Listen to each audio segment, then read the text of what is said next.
Good evening. I call to order the January 24th, 2024 City of Calabasas regular council meeting. Tonight I am joined by Mayor Pro Tem Kraut, council members Albrecht, Bazagian, and Shapiro, as well as staff. I want to welcome everyone to our newly upgraded council chambers. This project basically rebuilt the CTV master control plus upgrades to the audio-visual components inside chambers, which brought everything up to 2024 standards. You'll see all the new equipment surrounding us. So in order for this all to happen, we had very dedicated staff. So I want to take a moment to recognize the city staff for their work in helping the city council and city commissions to meet in Founders Hall during the renovation. Holding council or commission meetings away from council chambers for 6 weeks involves a lot of moving parts with audio, video, and web streaming at a venue that normally isn't equipped to do that. Staff made it look effortless, as some of you are doing now, running this meeting in the master control upstairs. But I want to thank Arvin, Carlo, Tony, Ryan, Greg, and Lyle for their great work. Also, a big thank you to our facilities and city clerk staff for ensuring Founders was properly set up to meetings. Thank you, everyone. If you would like to provide public comment, please complete a speaker card and give it to our city clerk, Mari Hernandez, who's sitting over here. For items not on the agenda, please wait for my announcement for oral communications public comment. When you are called to speak, please state your name and the city you live in. You will be allowed 3 minutes to address the city council meeting regarding any item within the subject matter jurisdiction of the council. Our Pledge of Allegiance tonight will be led by our new Assistant City Manager, Scott Trujillo. Welcome, Scott. Please join me as we pay homage to our flag. I pledge allegiance to the flag of the United States of America and to the republic for which it stands, one nation, under God, indivisible, with liberty and justice for all. Thank you, Scott.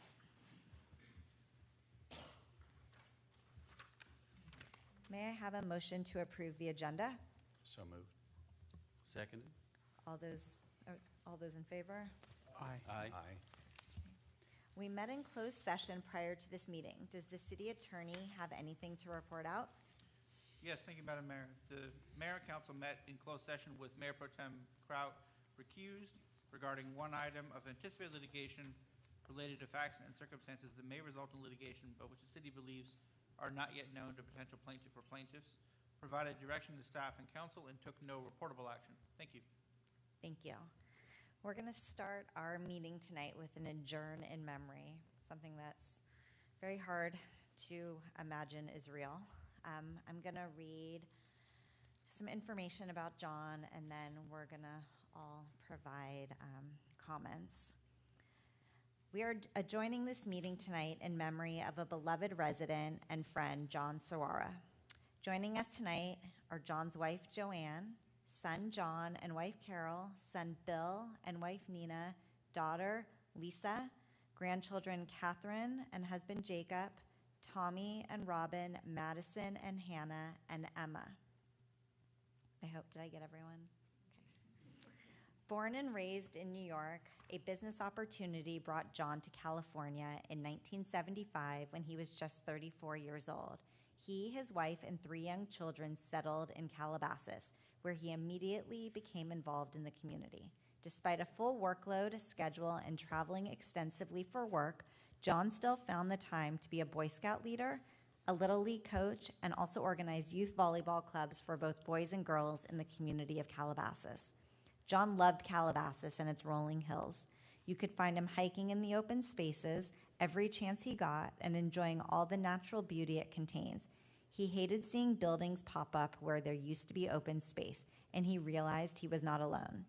Juggling work and raising a family, he was always there to do whatever he could to try to help slow the development of the hills he loved. After retiring and with more available time to spend on his passion for preserving the environment, in 2015, he founded the Calabasas Coalition. Over the past 9 years, the Calabasas Coalition has worked to unite and inform the residents of Calabasas about issues affecting their environment and quality of life. This grassroots organization has grown dramatically and continues to educate residents of proposed developments, ballot initiatives, local elections, and the coalition plays a vital role in preserving the natural beauty of the city of Calabasas that he loves so much. John was an extremely generous and giving man who valued his family, friends, and the environment, and you could always count on him to be there to help in whatever way he could. He will be missed, however. Through the Calabasas Coalition and the natural beauty of Calabasas, he has made a difference in his small corner of the world and has left a legacy that we can all enjoy. I'm going to start with public comment. I'll just go right to left. Ed? Thank you. That was a lot right there, what you had to say. I think those of us that knew John knew the real person and how much he cared. I had a very happy coincidence to meet Joanne and John just by happenstance during a candidate council election. And little did I know that the coalition wasn't formed at that time, but over the period of time of us knowing each other, it was nice that we had shared values, and I appreciated very, very much the friendship. We had something very much in common, both coming from New York, and we knew the sound of the subways and the smell of the city. We just instantly got along. There isn't anybody I can't know that felt stronger for open space and responsible development and safety from fire matters, and the list is so long.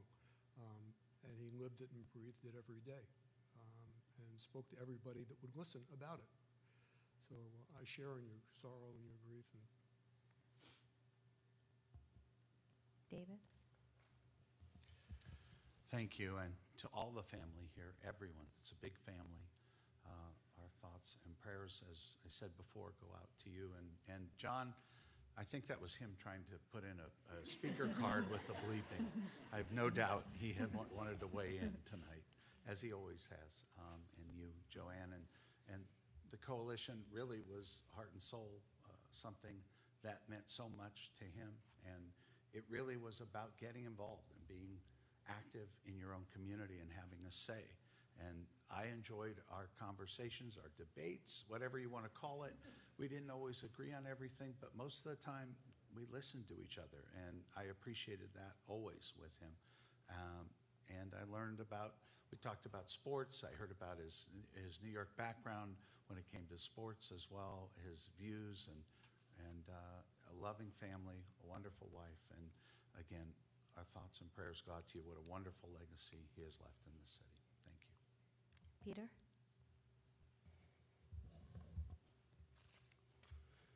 Wow, what an honor to be able to adjourn in memory of John tonight. You know, I met John many, many years ago when there was development going on in the hills, and we wanted to know what was going on, and John just happened to be that guy in the community that we all reached out to. And I want to say to the family, you know, he was a huge, huge part of Calabasas and protecting open space and the way that we treat land use around here. I found myself at his house, not a member of the Calabasas Coalition, but showed up to listen. And sooner or later, I found myself on the Planning Commission, and next thing you know, I'm at John and Joanne's house having coffee every once in a while, as they instructed me on how I should act. You know, they really did a great job of conveying the thoughts and sentiment of Calabasas. They did a great job of getting people together. And John makes a hell of a good cup of coffee, too. I'm going to miss him. I'm going to miss him tremendously. And it's nice to be able to get together tonight and say thank you for all the wonderful things that he did, and just to let the family know that your dad made a huge impact on this city. And we are all grateful for you and for Joanne for allowing John to spend his time with us. Thank you. James? Well, I had originally thought I'd be able to reduce comments to writing and, make this nice speech, but it really was so hard because John was such an integral part of the city and of my life that I really couldn't encapsulate it in a couple paragraphs. I have so many fond memories of John and Joanne going to their house. I met Joanne a couple weeks after I was elected in 1997. I remember that very well, and I met John shortly thereafter. They gave so much to the community, as has been stated up here. John opened up his house, and people were always welcome. A lot of the groups that we had that worked on civic issues and activism would not have been able to meet and would not have existed. This is like prior to everyone discovering Zoom. We were at their house, and they did it voluntarily and with graciousness. I have many fond memories of John. I think one of my favorites is the time, and Joanne probably remembers this, he didn't like something he heard that we were saying, so he told us. He was in his pajamas in bed watching us, and he got out of bed and drove over here really quickly in time for public comment. I don't even remember, he might have been in his pajamas partially when he was here, and he told us that. And I really believed him because it was true. But he volunteered in so many ways. When I was last mayor a couple of years ago, it was an easy call to make him and Joanne the Citizens of the Year. And I know they told me that the kids and the grandkids were watching on the air or over the internet. And I know you were very proud of them, and we were proud too. It was during the stages of COVID where we couldn't even have him and Joanne there. We had to have them participate virtually too. But the award meant a lot to him, and he told me that many times. It's one of the people that when you hear they've passed, it takes a while to sink in because we talk so frequently and we communicated by email so frequently, and we had so many meetings together that were planned. I know he had a lot more to do, but we don't always know when it's our time. But I know he gave you many, many years of happiness and pleasure. As much of his pleasure it was to work with him up here and in the limited capacity we have, I'm sure he was an excellent father and grandfather and husband. So he will be missed by me, and I know by you, but I will personally miss him very much. And I want to echo the comments of my colleagues. When I heard of John's passing, I was so shocked. I mean, it really affected me. When I first got to know him, it was strictly, we were involved in all these land use issues. I remember you guys came to one of my first coffees. I had just been elected, and we talked forever. And when he left, I'm like, wow, he's such a nice person. It was like, there was no, after we started talking about the city stuff, we were talking about family, and every time telling me about his kids and his grandkids. And as someone who's so close to my family, I just connected with that right away. And as the coalition has grown, the one thing that I admired so much was how he really stayed true to his love of protecting the hillside, but was involved in everything. And it was just a voice that we all became accustomed to. As David said, every issue we knew he'd call in, but it was a voice that we all valued so much because he was so smart on every subject and had such a wise opinion. And I loved the relationship, watching you two together. You were always here late at night, and it was just so special to watch how you both supported each other. And it's just really sad, as a community, we all really felt a huge connection to him and you, and I just hope you know, the impact that he made, and he's gonna be missed, and we care so much about you, and you have the whole city behind you, so. Normally just the mayor comes down, but I think in this situation, I'm gonna ask all my colleagues to come down so we can present this to you.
Are there any members of the public or the family that wishes to comment? I'll say something. Okay, if you'll just come to the mic, say your name and city of residence.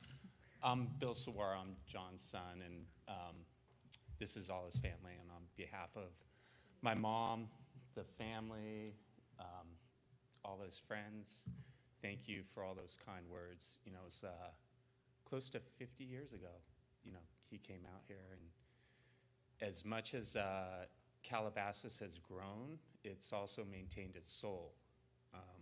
And keeping that kind of small town and the natural spaces was very important. You guys have all done a great job, and he's done a great job, my mom, the coalition.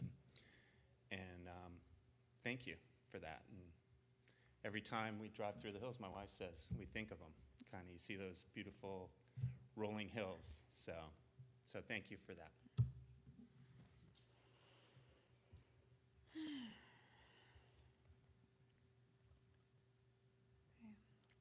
I'm going to turn to council announcements. Mayor Pro Tem Kraut.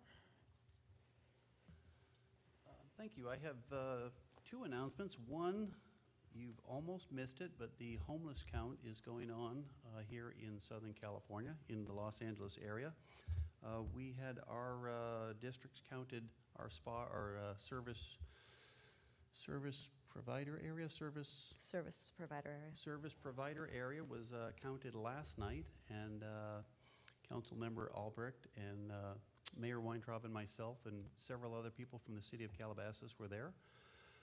And tonight there's other districts being counted, so if you're looking for something to do tonight, you can go to LAHSA, L-A-H-S-A, look them up online, and you can go join the count this evening. But you're going to miss the event tonight here if you do so.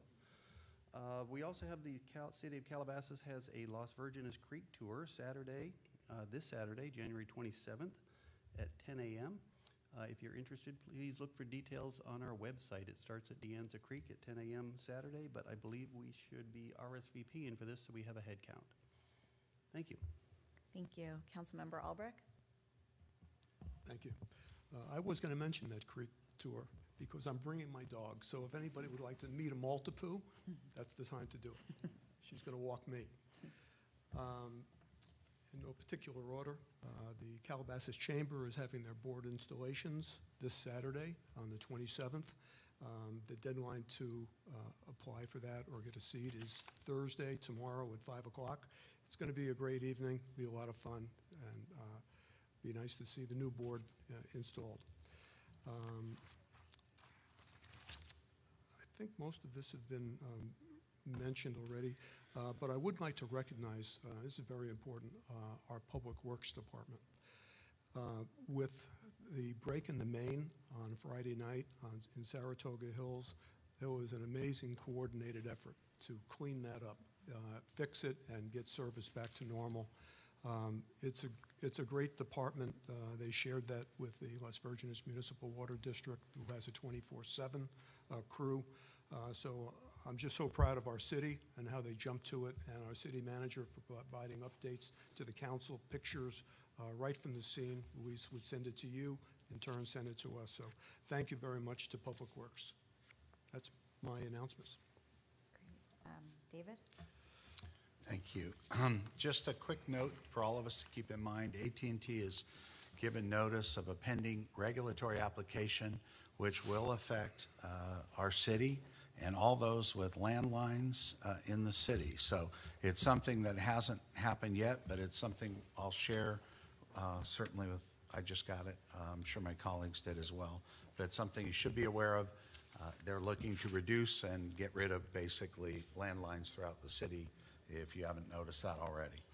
Secondly, I want to congratulate the Calabasas High School girls track and field team. The 4x400, which ends up being a mile, about a mile, is what finished first and set a meet record up in Spokane, and they are 5th in the nation with their time of 3:47 for that, and so that's incredible. Speaking of sports, February 17th to the 25th is the annual USTA Pro Circuit ITF Tournament, sponsored by Cadillac of Calabasas. Look on our city site for more info, or the tennis center. And last but not least, my announcement is for the Mayor's Youth Council on February 3rd, 9 to 2 p.m. right here at the Civic Center Plaza is the Body Positivity Fair, which will have workshops, activities, speakers, music, learn more about mental health and eating disorders while having a lot of fun. Thank you. James? Yes, the California primary election is on March 5th, and on February 5th, starting February 5th, ballots will go out, and you should receive yours by mail if you've requested it to be on the permanent absentee list, permanent vote by mail. And hopefully we'll have a nice and healthy turnout. Maybe, if I can, maybe ask Mari to say where the, when and where the voting places are. Sure. Founders Hall will host a 11-day vote center from February 24th through March 5th, and then a Flex Vote Center at the Tennis and Swim Center on March 2nd from 10 to 2. And of course, we have the drop box in front of City Hall where everyone can drop off their ballot, and everyone can vote by mail as well. So you can return your ballot by mail. So really, it's so easy. Please, I encourage everybody to vote in this election. I want to start my announcements with an early congratulations to Councilmember Shapiro, who will be receiving the Spirit of Calabasas Award at the Chamber event this weekend. So early congratulations to you. Quite an accomplishment and an honor. So also want to make sure that the community knows that the city is having a crime prevention symposium on Monday, February 12th from 6 to 7:30. It's really important that everyone attend or send a representative from their neighborhood. We've all noticed or have experienced spikes in crime, and we're going to be discussing crime prevention tips. Representatives from the Lost Hills Sheriff Station will be there, and HOA representatives, private security firms, and just a great way to connect with your neighbors and hear what's going on. And my last announcement is a super cute event is taking place at the library. Wait, let me pull it up. On Saturday, February 10th, it's where young children can read to the dogs. It's called Pause to Read. It's for grades K through 3 and new readers, and children can read to therapy dogs. So you have to make a reservation or sign up so the library knows how many people are coming. And it's a really popular event, February 10th from 11:30 to 1:30 at the library. Thank you so much. Now we're going to move on to public comment. Are there any members of the public wishing to speak on non-agenda items? I have 2 cards. That's all we have, Madam Mayor. Okay. Mark Levinson. Madam Mayor, council members, thank you very much. I want to just reiterate what's already been said is this weekend on Saturday night is the Chamber's annual installation and gala. It should be a lot of fun. It's sold out. We're looking forward to it.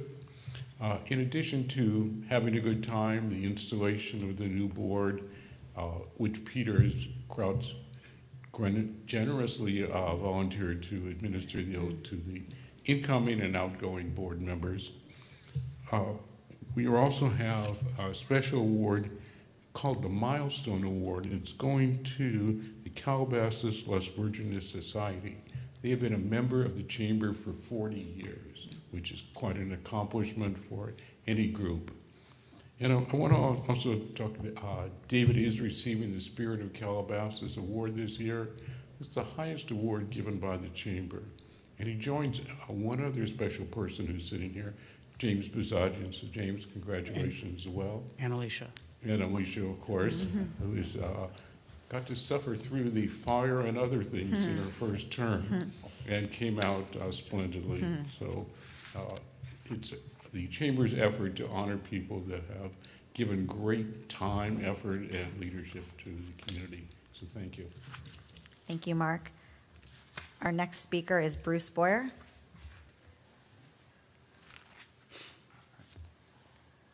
Howdy. See if I can put these up here for the camera. There we go.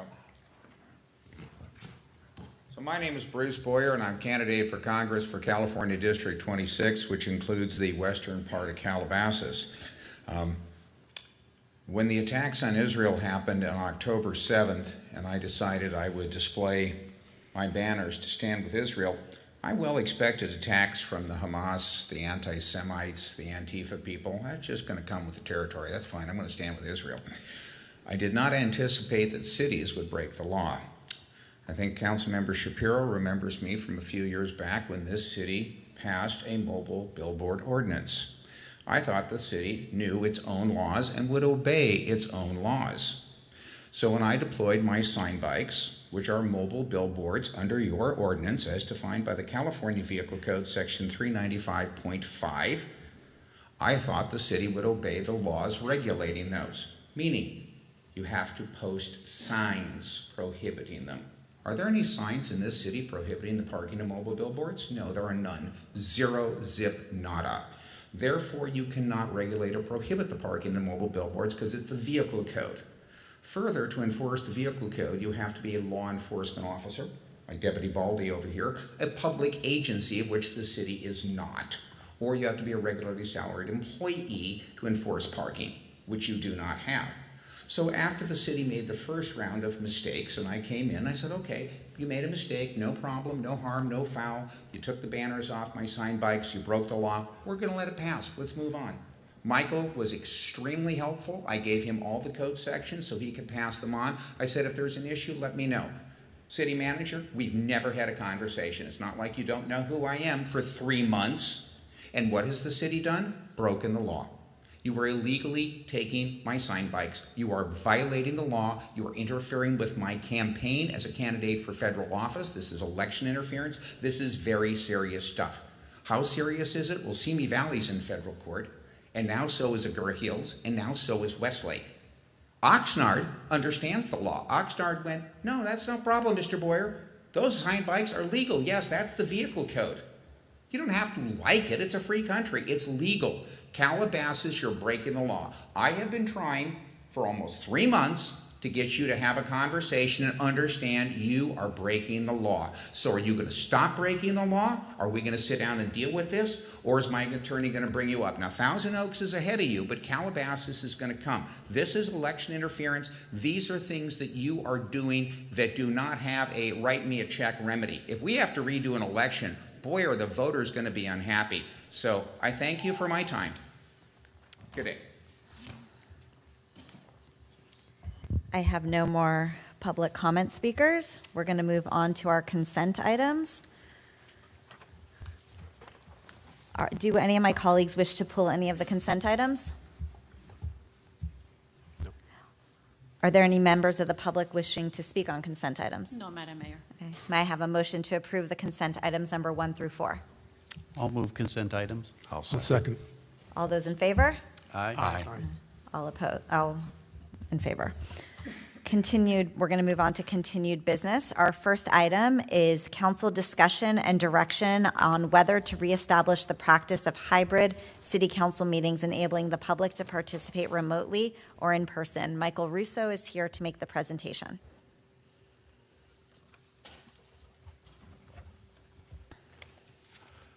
Good evening, Madam Mayor and council members. We wanted to visit the idea of resuming the use of Zoom to conduct hybrid city council meetings where a member of the public can not only watch but participate remotely in a council meeting utilizing Zoom. So, following very brief presentation. First, of course, a little bit of background. It was October of 2022. The City Council held its first hybrid meeting. It passed Resolution 2022-1821, setting up a hybrid meeting policy.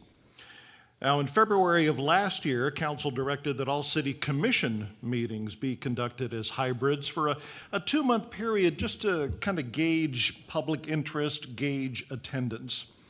Now, following the trial period, Council decided to discontinue hybrids for commission meetings for 2 big reasons, really: a lack of use by the public and the increased cost to taxpayers to produce a hybrid meeting. In fact, it costs about twice as much to produce a hybrid meeting because of the increased staff time involved as it does a traditional regular in-person meeting.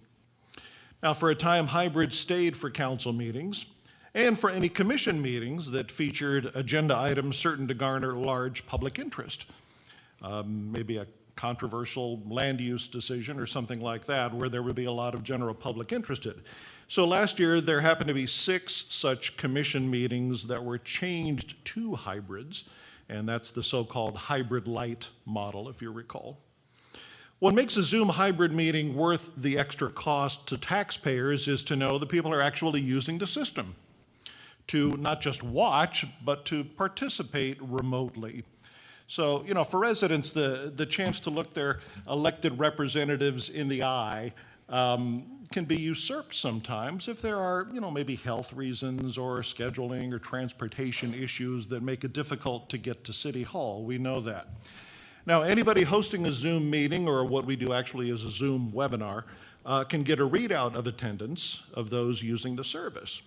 So we looked at the metrics covering Zoom audience and people who actually participated using Zoom, and the numbers are low. The table here shows attendance and participants via Zoom for the council meetings for much of the second half of 2023. So if you look at August 9th, for example, the overall Zoom audience, and I put minus staff in there because there's a lot of staff computers that are using Zoom for presentations and just monitoring things. We had a Zoom audience of 9, minus staff, and then we had 4 people actually participating, commenting using Zoom. For the next meeting on the 23rd, there were 7 in the audience, 0 participants commenting. And as you can see, for the following meeting on September 13th, there were 7 in the audience, 2 actually participated, and it goes on and on. Now, September 27th, we had 10, but 0 were participating via Zoom. October 25th, we had our largest meeting. That was a Zoom audience of 19. Participants, I put 2+, if you can see on there. And then the last 3 meetings, there were no Zoom. Now, that October 25th meeting, you may recall, several of those people were the Zoom bombers who were there only to disrupt the meeting. So without them, the Zoom audience likely would have been about half that number if you extrapolate out what the others were. Now, keep in mind, anybody using Zoom and not speaking to council, in other words, simply watching the meeting, can already do that using the traditional CTV telecast or the live stream on the city's website or on Zoom, on YouTube. So moving forward, you kind of have 3 options to decide between here. You could rescind Resolution 2022-1821 and stay with the traditional in-person model, no Zoom. You can go back to a Zoom hybrid, or you can use the so-called hybrid light model and use Zoom only for council meetings with items of, you know, extra high public interest. So, like I said, it was short. That concludes my presentation. I'm happy to answer any questions. Thank you. Are there any council comments? I'll start this way this time. James? I've considered this quite a bit, and it was very helpful, the compilation of the numbers of people using it, because that's another thing to consider. So here's the thing. I mean, we went most of our history without Zoom and hybrid. We had to have it during COVID. I understand that. But the pandemic's over, and now hardly anyone is tuning in, and very few people are actually commenting. So I have to weigh that against the 2 latest times we opened it up, we were disrupted, and we had to shut things down.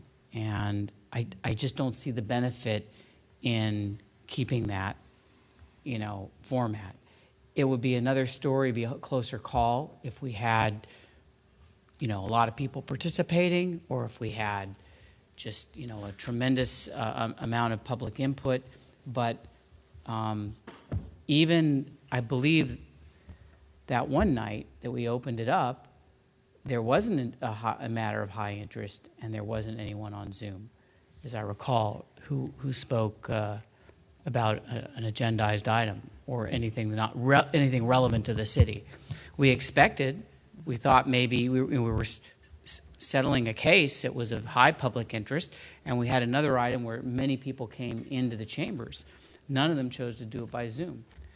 So in weighing all of that, I would say this. It would be my desire to terminate the hybrid model, go back to in-person only, but to revisit it in 6 months to see if there's anything that we've learned, like if we get a tremendous backlash from the public, or if there's something that comes about that I'm not seeing. But for now, I'd like to shut it down for 6 months. I have to say, the comments that we got that were disruptive were very offensive and hurtful, and they did not promote, because it's at the beginning of the meeting, they do not promote a productive meeting. And of course, with the First Amendment, there's not a lot we can do to prevent it. We have to sit and listen to it, and I would rather not do that. So those are my comments. Thank you. Peter? Thank you. A couple of quick clarification questions, if I could. First, we have our CTV streaming online as well as on cable, is that correct? Correct. And so that's always available. So I look at the numbers that we had up there, and there was a decent number of people that were watching via Zoom, but all of those people can either stream or watch it on cable. And so we're really just looking at the number of people who commented. I would certainly love to have the microphone open for public comment across Zoom at all times. I think that was one of the greatest things that COVID taught us was, how to communicate remotely. On the other hand, with the current hate speech that's out there and the people that are calling in and bombing our meetings, there's several problems. The first one is obviously that we have to sit and listen to this hate speech. The second one is that when they are off topic, and they have been, when they are disrupting the meeting, and they have, and we shut them down, we're okay. But there might be a borderline case in the future where we shut somebody down and they come back and sue us for issues of free speech. I see that as the next step in what's going on out there. I can't imagine it not happening to some city somewhere. And the financial ramifications of that could be huge. So that's a really big reason why I'm hesitant to bring back Zoom. I know there's a number of people that have transportation problems. We do have an on-demand call service. Does that run at the hours of our meeting? Just on the weekend? Just on the weekends. Might be something we can look at doing, is making the on-demand call service available on every other Wednesday night to and from City Hall. I mean, I want to enable everyone who can and wants to get here to be here. But I just don't think that the risk of, the city's liability for shutting somebody down or the tolerance of the city to put up with that is worth the couple of comments. Hopefully, those comments can come to us in writing. They can come to us from another speaker. They can find their way here to council chambers. I definitely don't want to suppress the voices, but I just don't see how we can go back to Zoom. I would be interested in revisiting it at some point in time when things have changed, when things settle down, when other cases, across the state deal with this free speech issue. But I don't think we need to schedule it for 6 months from now. David? Thank you. I agree with both of my colleagues' comments. Our residents are great. They send us letters all the time, and we all want to hear from our residents about any and every issue, whether it's agendized or not.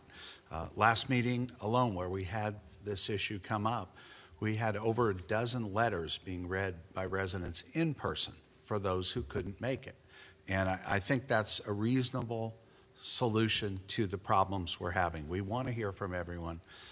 I do not personally, and it's already been said, we don't want to make this city and this Zoom opportunity a platform to spew hate and evil thoughts and awful thoughts to our community, to our council, to anyone who hears it.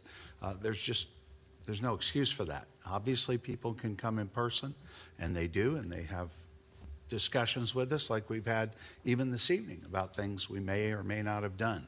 That's part of the First Amendment, and you're talking about free speech, and I support that. But I have no desire at this point to go back to Zoom, and thank goodness the pandemic is, as has been said, over, and we want the audience here. We want to have our residents here and speak to us and speak on issues.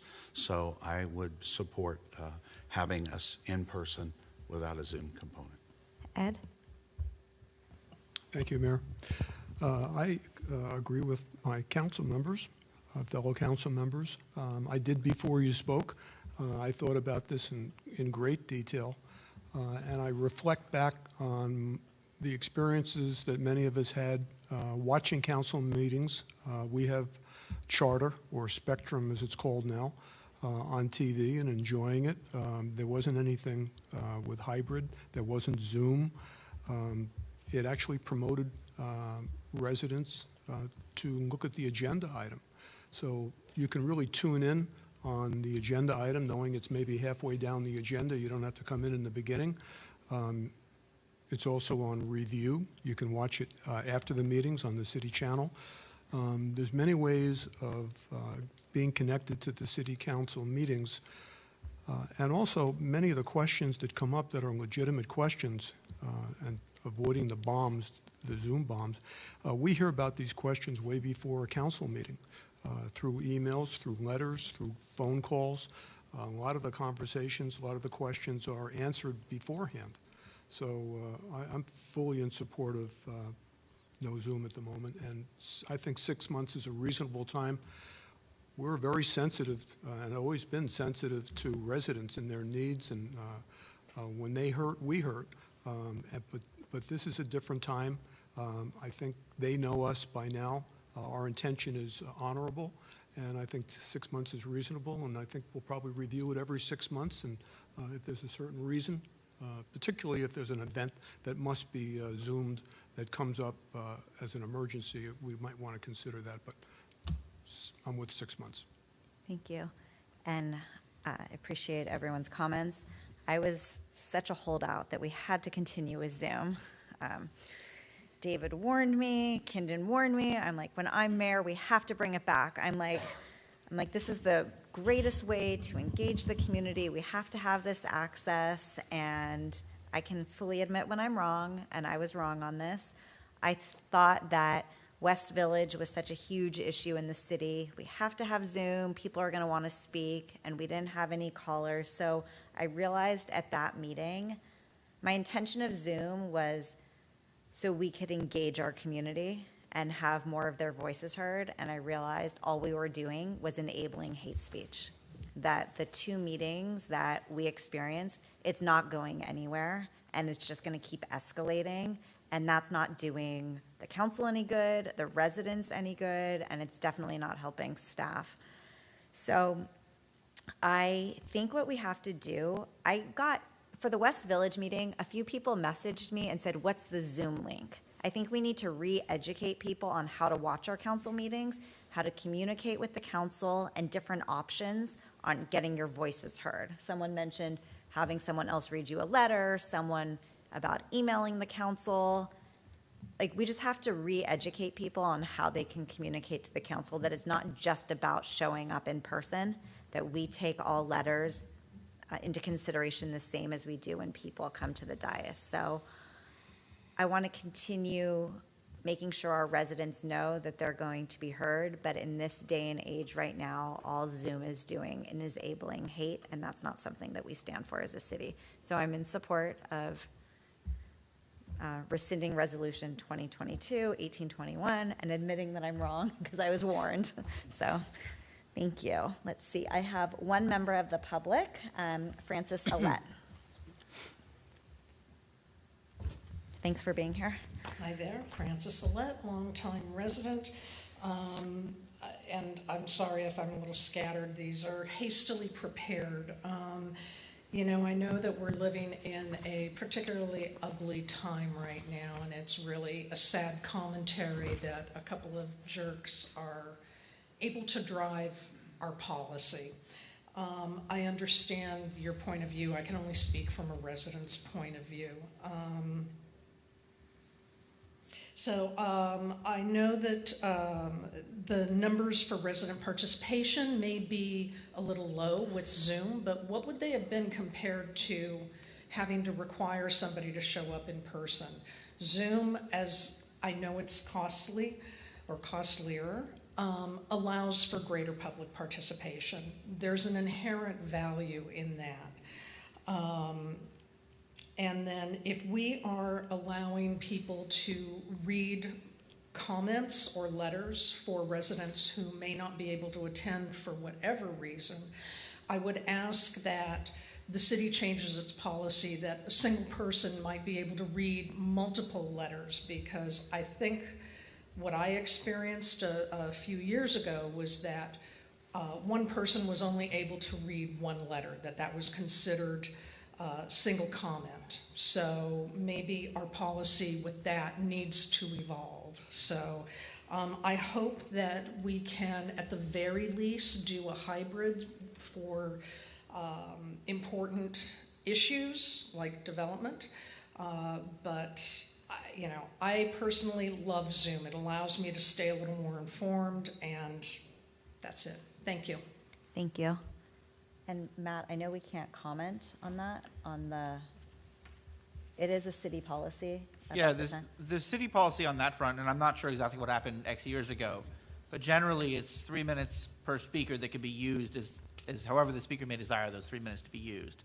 Whether that's reading something, or it's stating something, or it's reading several letters. The trick is it's 3 minutes per person. Less shortened as sometimes we've done when there's 100 speakers, we'll cut it to 2. But I'm not sure exactly what happened X years ago, but I think that's something that we should re-educate perhaps ourselves and all of our commission liaisons, that it's 3 minutes per person to spend however the person may wish. That's on the agenda next week as well. Oh, it's part of the protocols, yeah. Okay, so come back next week. Let's see, let's hold on. I'm looking for, there's no more comments. Okay, is there a motion on this item? I'll move the item, please. Let me rephrase. To rescind the Zoom component, and I don't have the number in front of me. My apology. Resolution number 2022-1821. Correct. That would be the one to rescind. That would be my motion. Is there a second? Second. All those in favor? Aye. Okay. Motion carries. No more Zoom for now. Okay, we're going to move on to item number 6, which is the Programming Needs Assessment Final Report. Erica Green and our consultant, Michael Spetz, are here to make the presentation.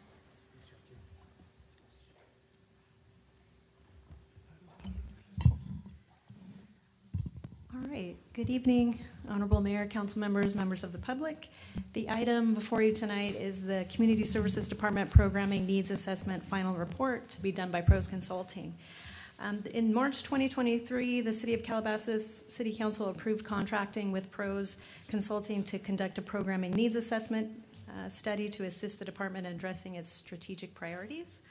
Over the past 8 to 10 months, Pros Consulting conducted community outreach, worked with community services staff on the department's facilities operations and programming, and published a statistically valid survey.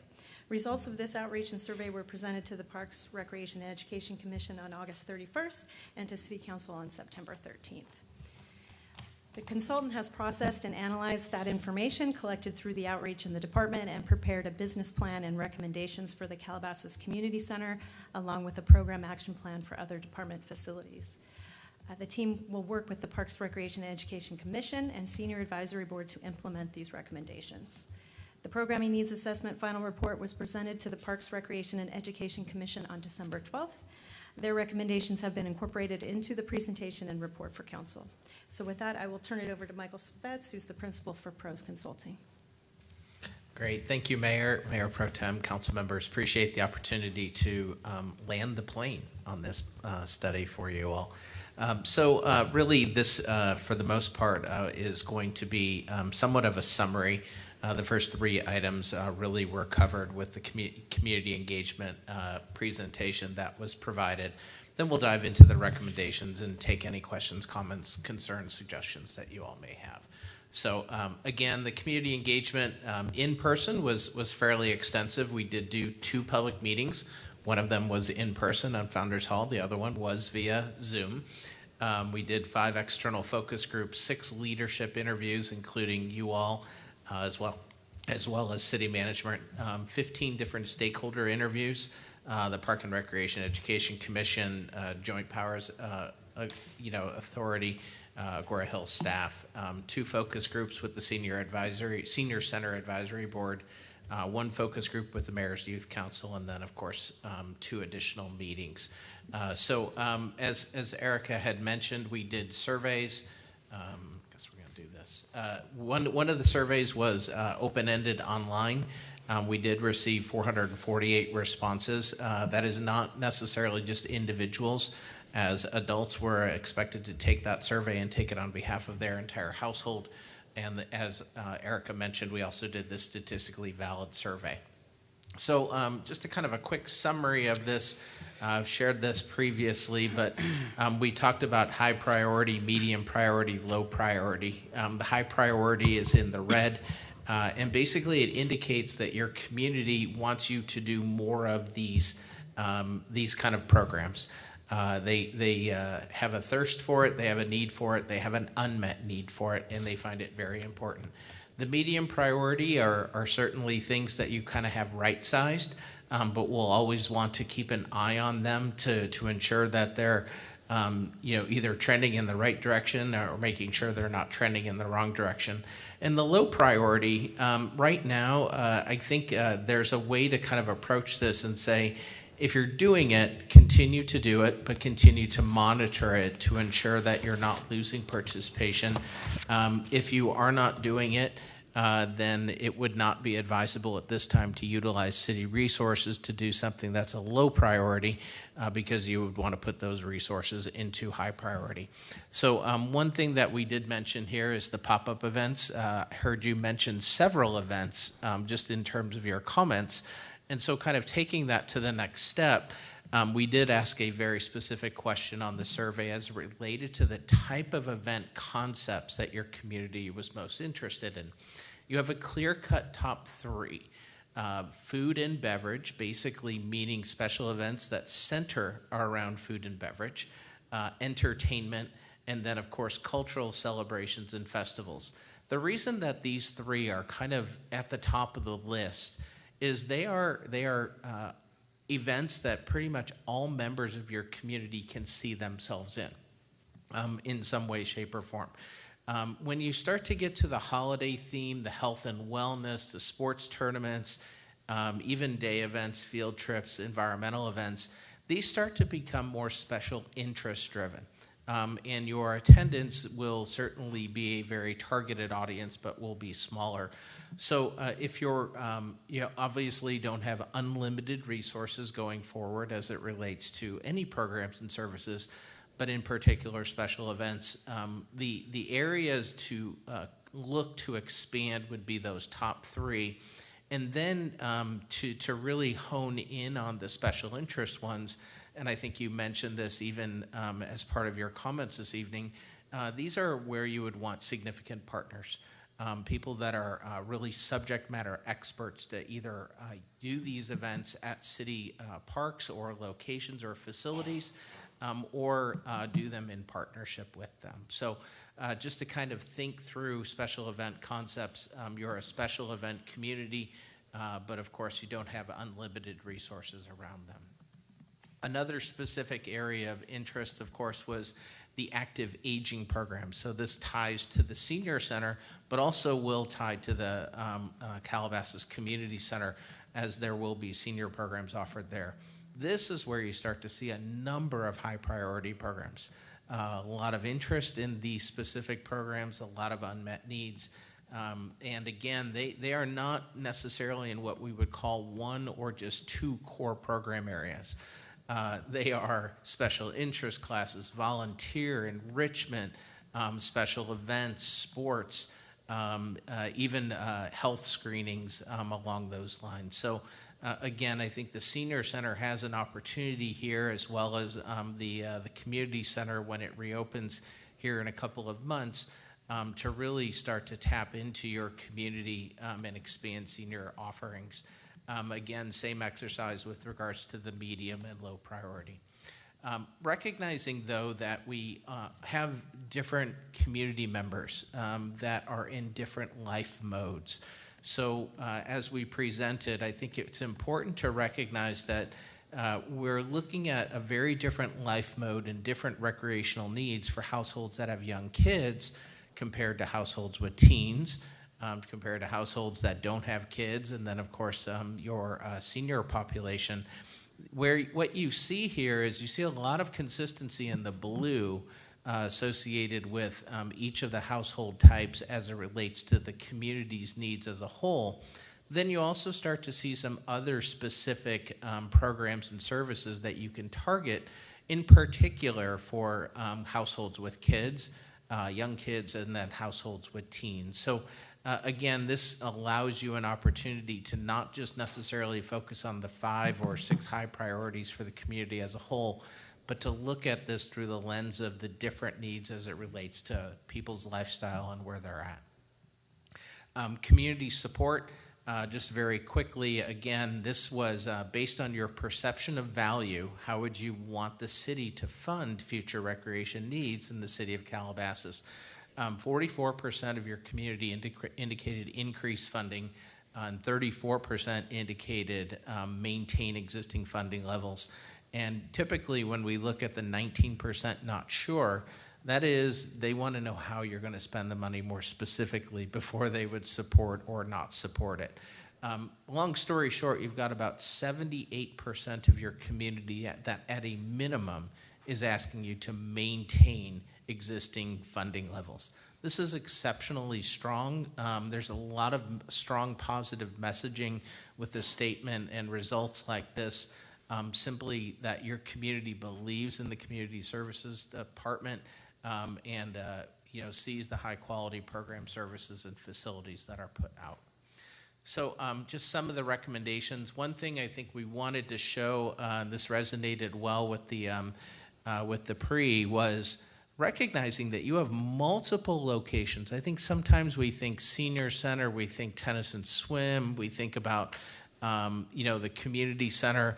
But there are other locations, Dianza, your park system as a whole, the Civic Center, the Senior Center, or the Founders Hall.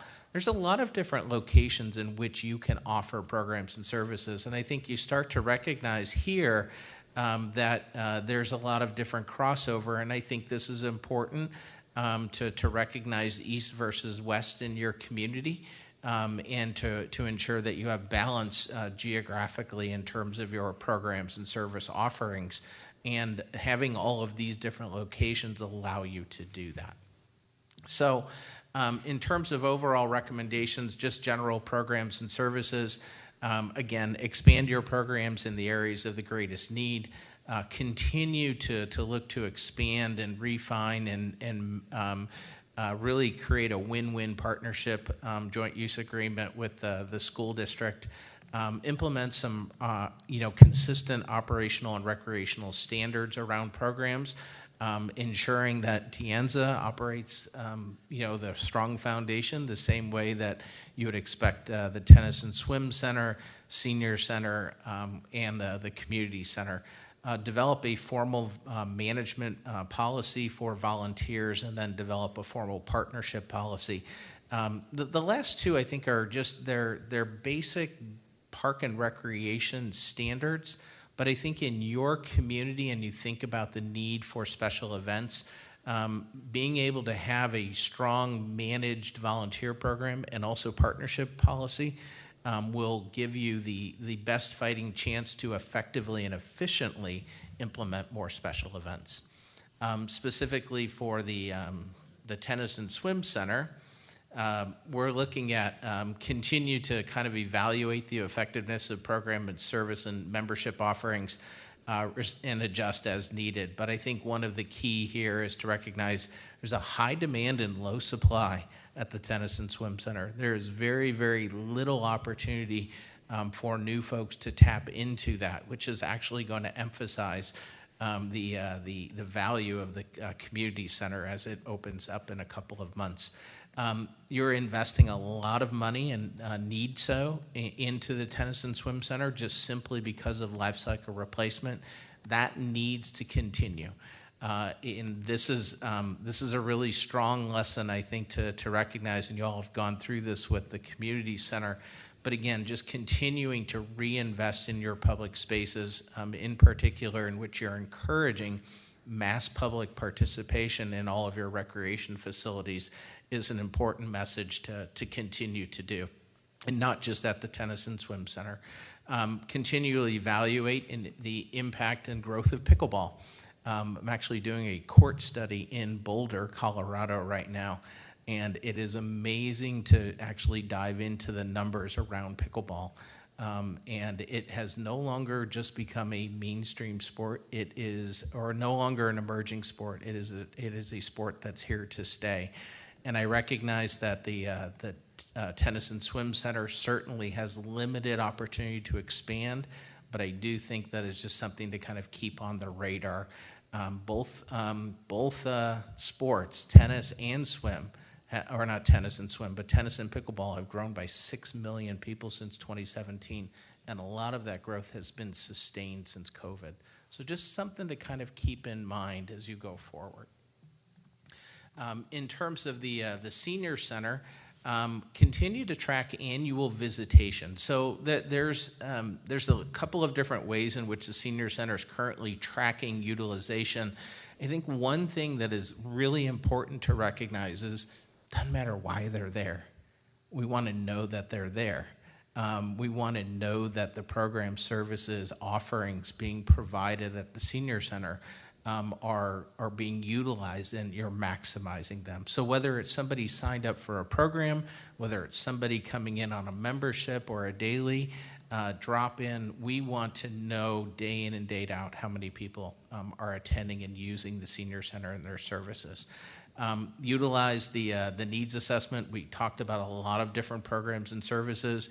This really provides a good starting point to continue to refine and offer new programs there. And then seek a 50% annual cost recovery goal. This includes all of the costs associated with staff as well as the operation of the facility and programs and services. In terms of another recommendation, there was some discussion with regards to memberships. And I want to emphasize, I think it's less about active memberships and it's more about utilization. Regardless of how people are using it, you want to maximize the utilization of it. But there's value to having a strong foundation of folks that belong to your facility, that have some ownership to it. And so in terms of looking at the trends and looking at the information that you all have collected, our recommendation is to maintain about 450 active annual memberships.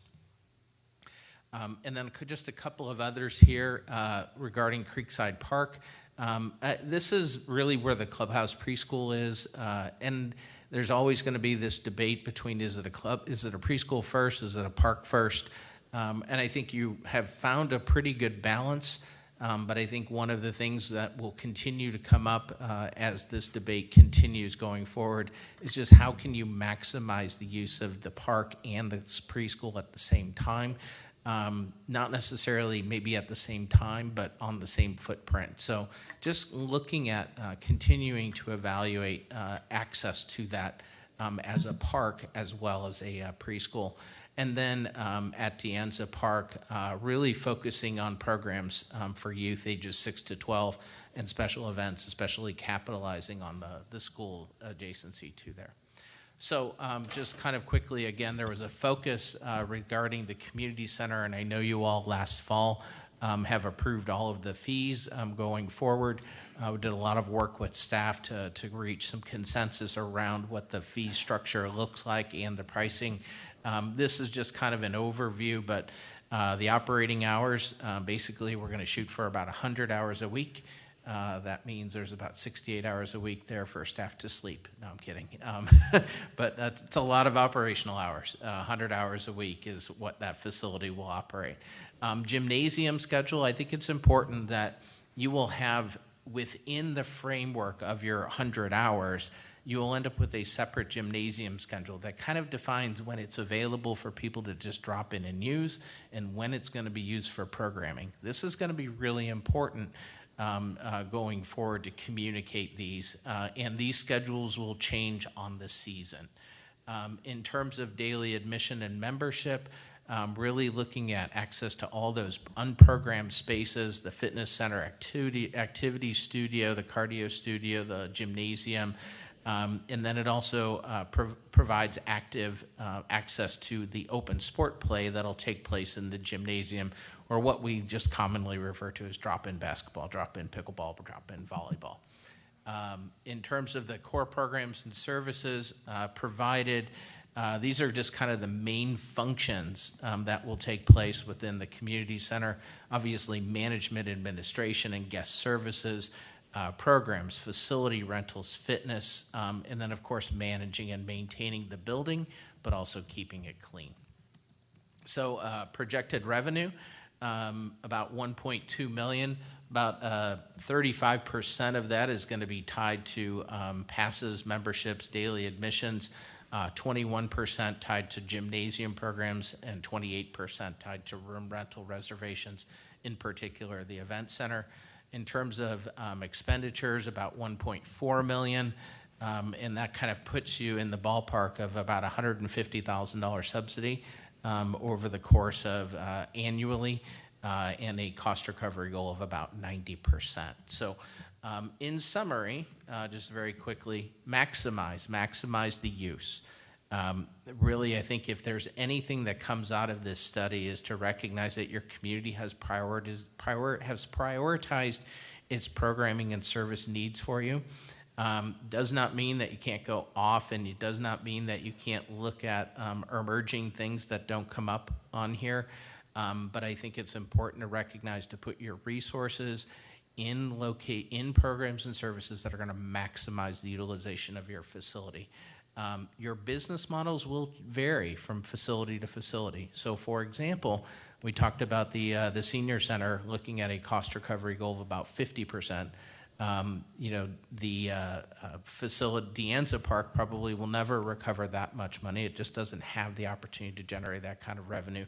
Community center is going to be 90%. So that's going to be a challenge for staff, because you're going to have different financial goals and then different operating models to achieve those. But it's important to recognize that each facility can only do so much in terms of revenue generation.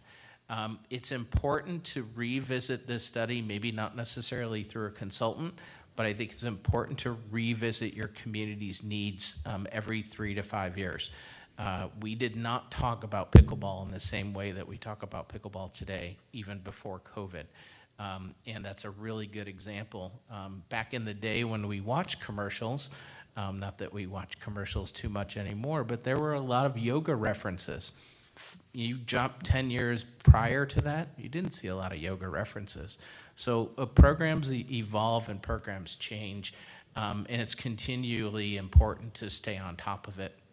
And I think the key thing here is you've got a great staff. You have a great organization. You have a great department.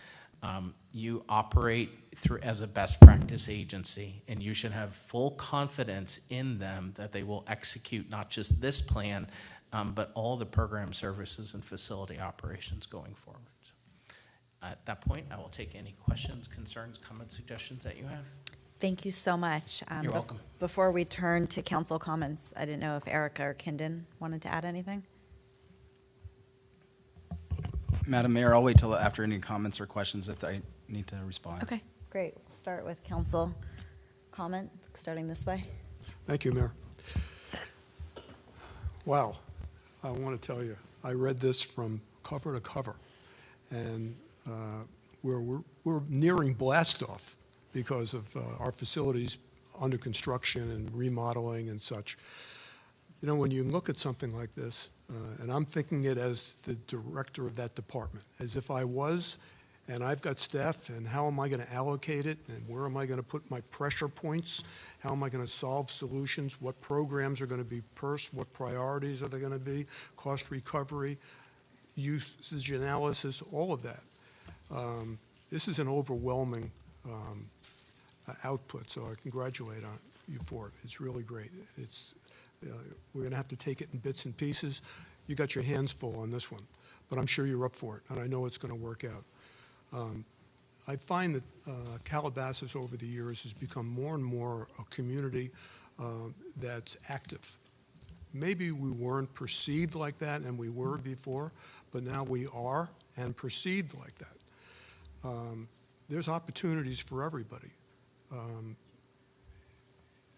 I mean blast off. I mean, we can go swimming, we can go running, we can go to the Calabasas Community Center. You've been working so hard on it, Councilman Bazagian.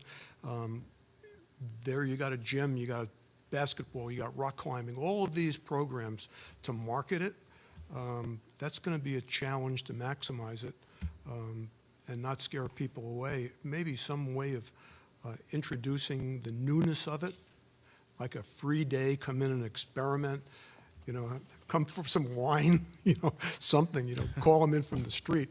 But I think when people and residents come in, they're going to be overwhelmed. And when they realize that you can go from the park system, where you're looking at Brandon's Village, which is being redone, you look at Wild Walnut. I was there last night with the LASA for the homeless, just looking around. It's just magnificent, the opportunities that we have.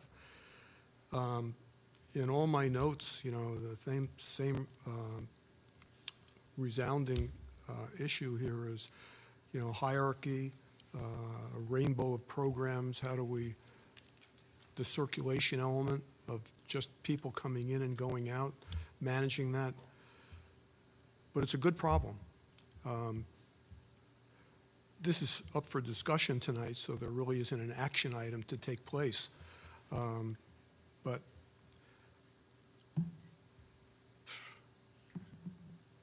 one of the thoughts I had when you were talking about the school district and the joint use agreement, with what insight did you have concerning that? Was there anything in particular, or is this a generic thought that? I will generally state that I think the city needs to be prioritized a little bit higher in terms of access to school, in particular gymnasiums. I don't necessarily think that the pecking order should be the school and then everybody else on a first come, first served basis. But again, that is really a matter of establishing what we really call a truly win-win joint use agreement partnership. And that takes work. And sometimes it has to extend outside of departments and administration to actually make that happen. Okay, I'm not going to dwell on that. I was just curious how deep you looked into it. I don't know where we go from here. I mean, what would be the suggestion? What's the jumping off point? Are we going to redo our programming, remodel it, redesign it, supplement it? In terms of kind of a jumping off point, are you referring to the joint use agreement? No, I'm off that. I'm on to the programming for our facilities. Oh, the variety of in terms of your jumping off point, I think you're there. I think you are doing a really good job of meeting community need right now. But I think what this study has shown is in terms of general recreation programming, you have 5 or 6 high priority programs that your community wants you to do more of. But also recognizing that that expands when you start looking at the different life modes, so to speak. So I think it's a matter of recognizing right program, right place, but also recognizing that you have to have some geographical balance to that as well. You can't do everything at the community center and expect everybody to go there versus just doing things at the senior center for seniors. So I think the jumping off point is to really focus on the high priorities, try to close the gaps in terms of what those unmet needs are from the community as a whole. And then I think from the senior center perspective, I believe that our more higher priority unmet needs, and that is not necessarily about locking into a specific schedule every Monday, every Tuesday, every Wednesday. I think you have opportunities to try new programming within the senior center that better meets community needs. So. Yeah, I'm almost done. There was one comment you made that I really liked, and that's the needs and unmet needs. So I'm looking at what we don't have and what we do have. It's almost like realized and unrealized, but it's very important. I know staff has got a lot of work to do. I always say it's one thing, it's something for something to be needed, but if you're already meeting the need, doesn't mean you need to expand upon it. The red in the slides that were shown, that red and then the blue and the green, the red is where you have a lot of unmet need. In other words, the citizens want you to do more of that. Thank you. Thank you very much. You're welcome. I'm all done. Thanks, if I could say something, Councilmember Albrecht. So thank you, Mike, for answering the question. So really a jumping off point for our department is going to be that with this information, our staff's really going to look at our current programming and what we can replace, what could we add more of. So it really was a great guiding tool for us to look at our programs and say, this is in this category, this is something the community wants, this is not in this category, maybe we can add something new here. So for us, it's going to be really delving in deep to our programs throughout our facilities and implementing the programs that the community identified. Thanks, Erica. David? Thank you. First of all, I want to thank you for the great job, all three of you. I'm going to include Kendon, Erica, and the consulting from start to tonight. This has been a tremendous process, I think, and very informative for the community and certainly for council as well.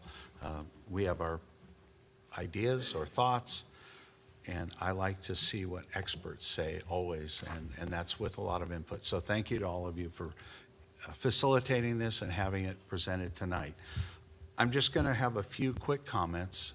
Some have already been discussed, but you talked about every 3 to 5 years revisit this analysis, and I would also hope that I'd like to see each year council get an update to see where we're trending on the parks. Obviously, we're reopening some this year. It'll be very exciting, and I'd like to see some trends. If we find out that there is, because pandemic's over now, there's a big push for T-ball. There's more of a push for senior activities. There's teenagers wanting events. That's something we don't need to wait 3 to 5 years to hear. I think it's something at least I'd like to see and hear on a yearly basis if that's the right time.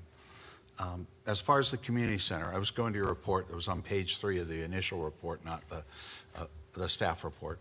The 89% recovery is the anticipated number, 90%. Somewhere between $150,000 to $165,000 a year for the next four plus years is the anticipated expenditure. I don't consider it a loss, as has been said by some of my colleagues before. It's a center, and it's going to be a great facility for the community. So we do spend for our community as a council, as a city, to make our city better, and that's a perfect example of a good expenditure, I think, for our community. So I don't have a problem with that. On the flip side, I'd still like to look at ways that we could possibly fundraise or raise some funds, as we had in years past. We had a 501c3 agency. I don't know if we can do that with the transition, but to help raise some funds to help maybe cut into those expenditures. But I have no problem with that. I think it's a great, very exciting opportunity for our city, and thanks to all who've worked so hard. The other question was or comment on the pop-up events, and you brought it up. Pop-up events, great idea. I know our youth really want that. Our community wants it. And food, entertainment, culture. I mean, you can't go wrong with any of that. So I'm looking forward to that as well. The question on, let's see, might have been page 5. Let me, in your initial staff report, you talked about population.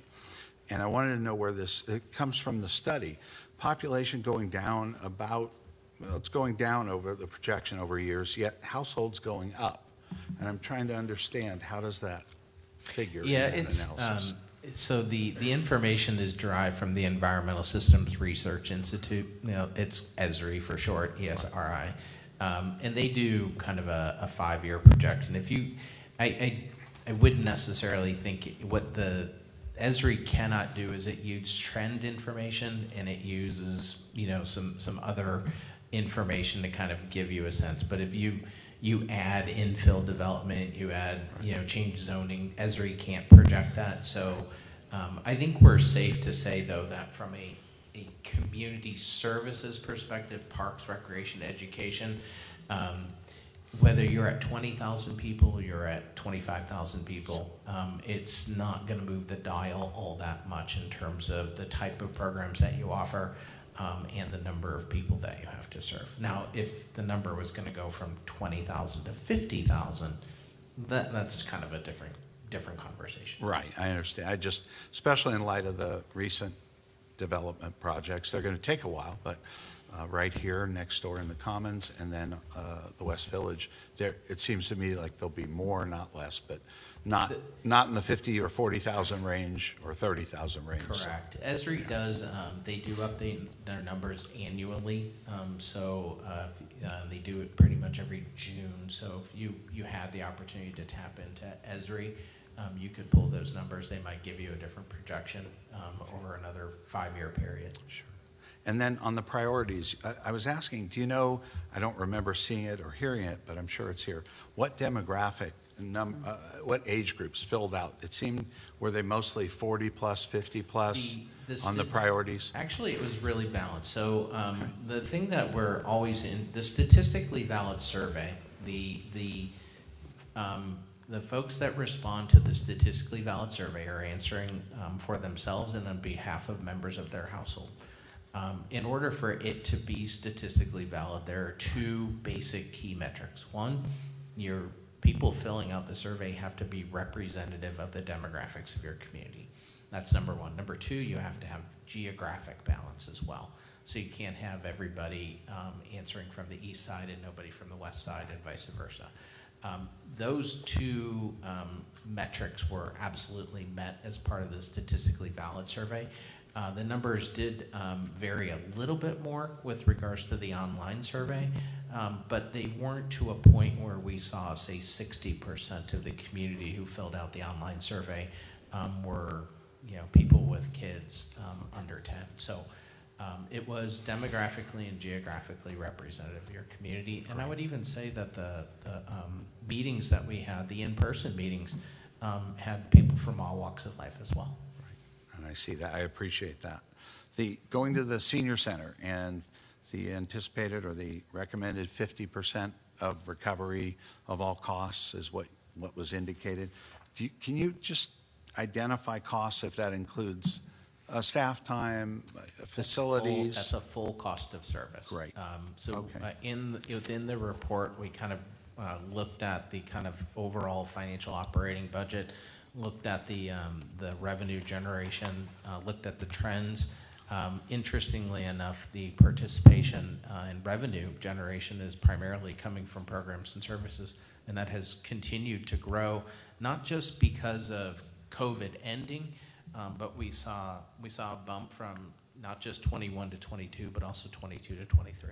Great. I was going to say, I know COVID was a part of the numbers coming up too. So, and touching quickly on a couple others, Creekside, the preschool, I know that's a discussion we're going to have in the park. I agree. I certainly think it's something we need to look at further as a council, as a staff and community as well. What is your analysis as far as the T-ball programs, which were very vibrant before COVID in that particular park? Did you look into that at all?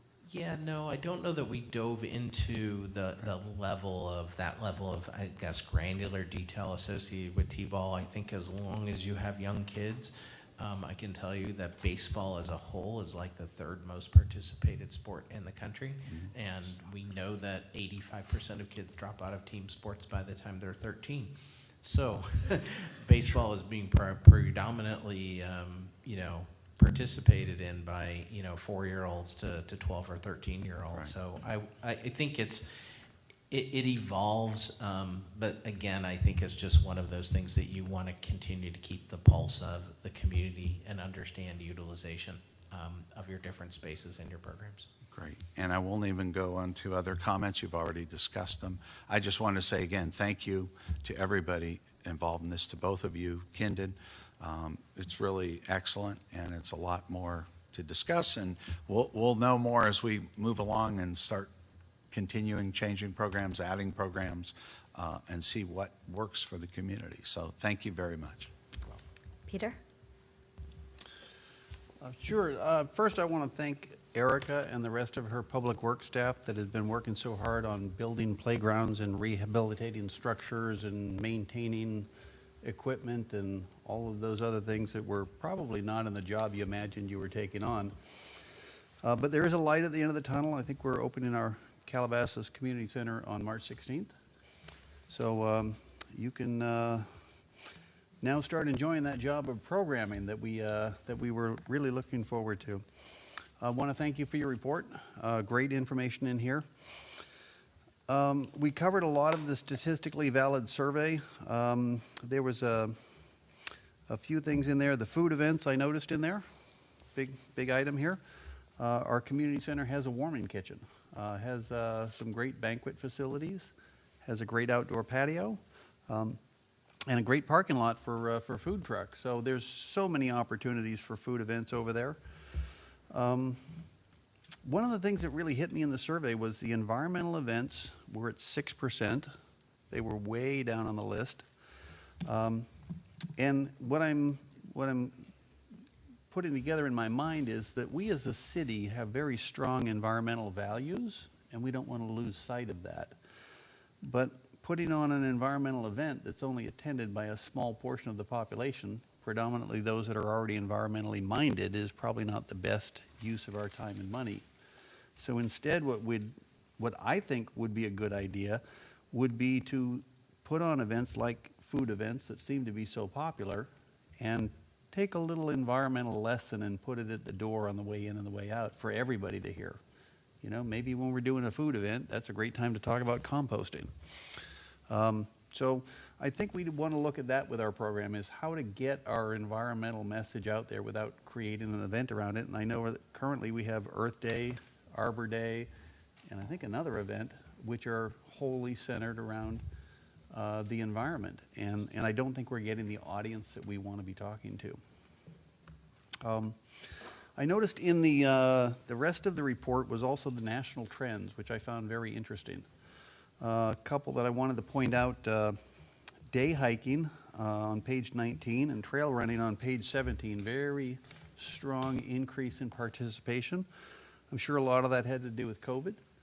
But, you know, here we are in Calabasas, and you know how many trails and trailheads we have, and, you know, maybe it's something we can organize, you know, some community hikes, some community gatherings. I know there's a number of groups on Facebook and such. There is the Calabasas Day Hikers. Give a shout out to you guys out there. You know, but as a city, we could organize an event like that and start making better use of some of our trails.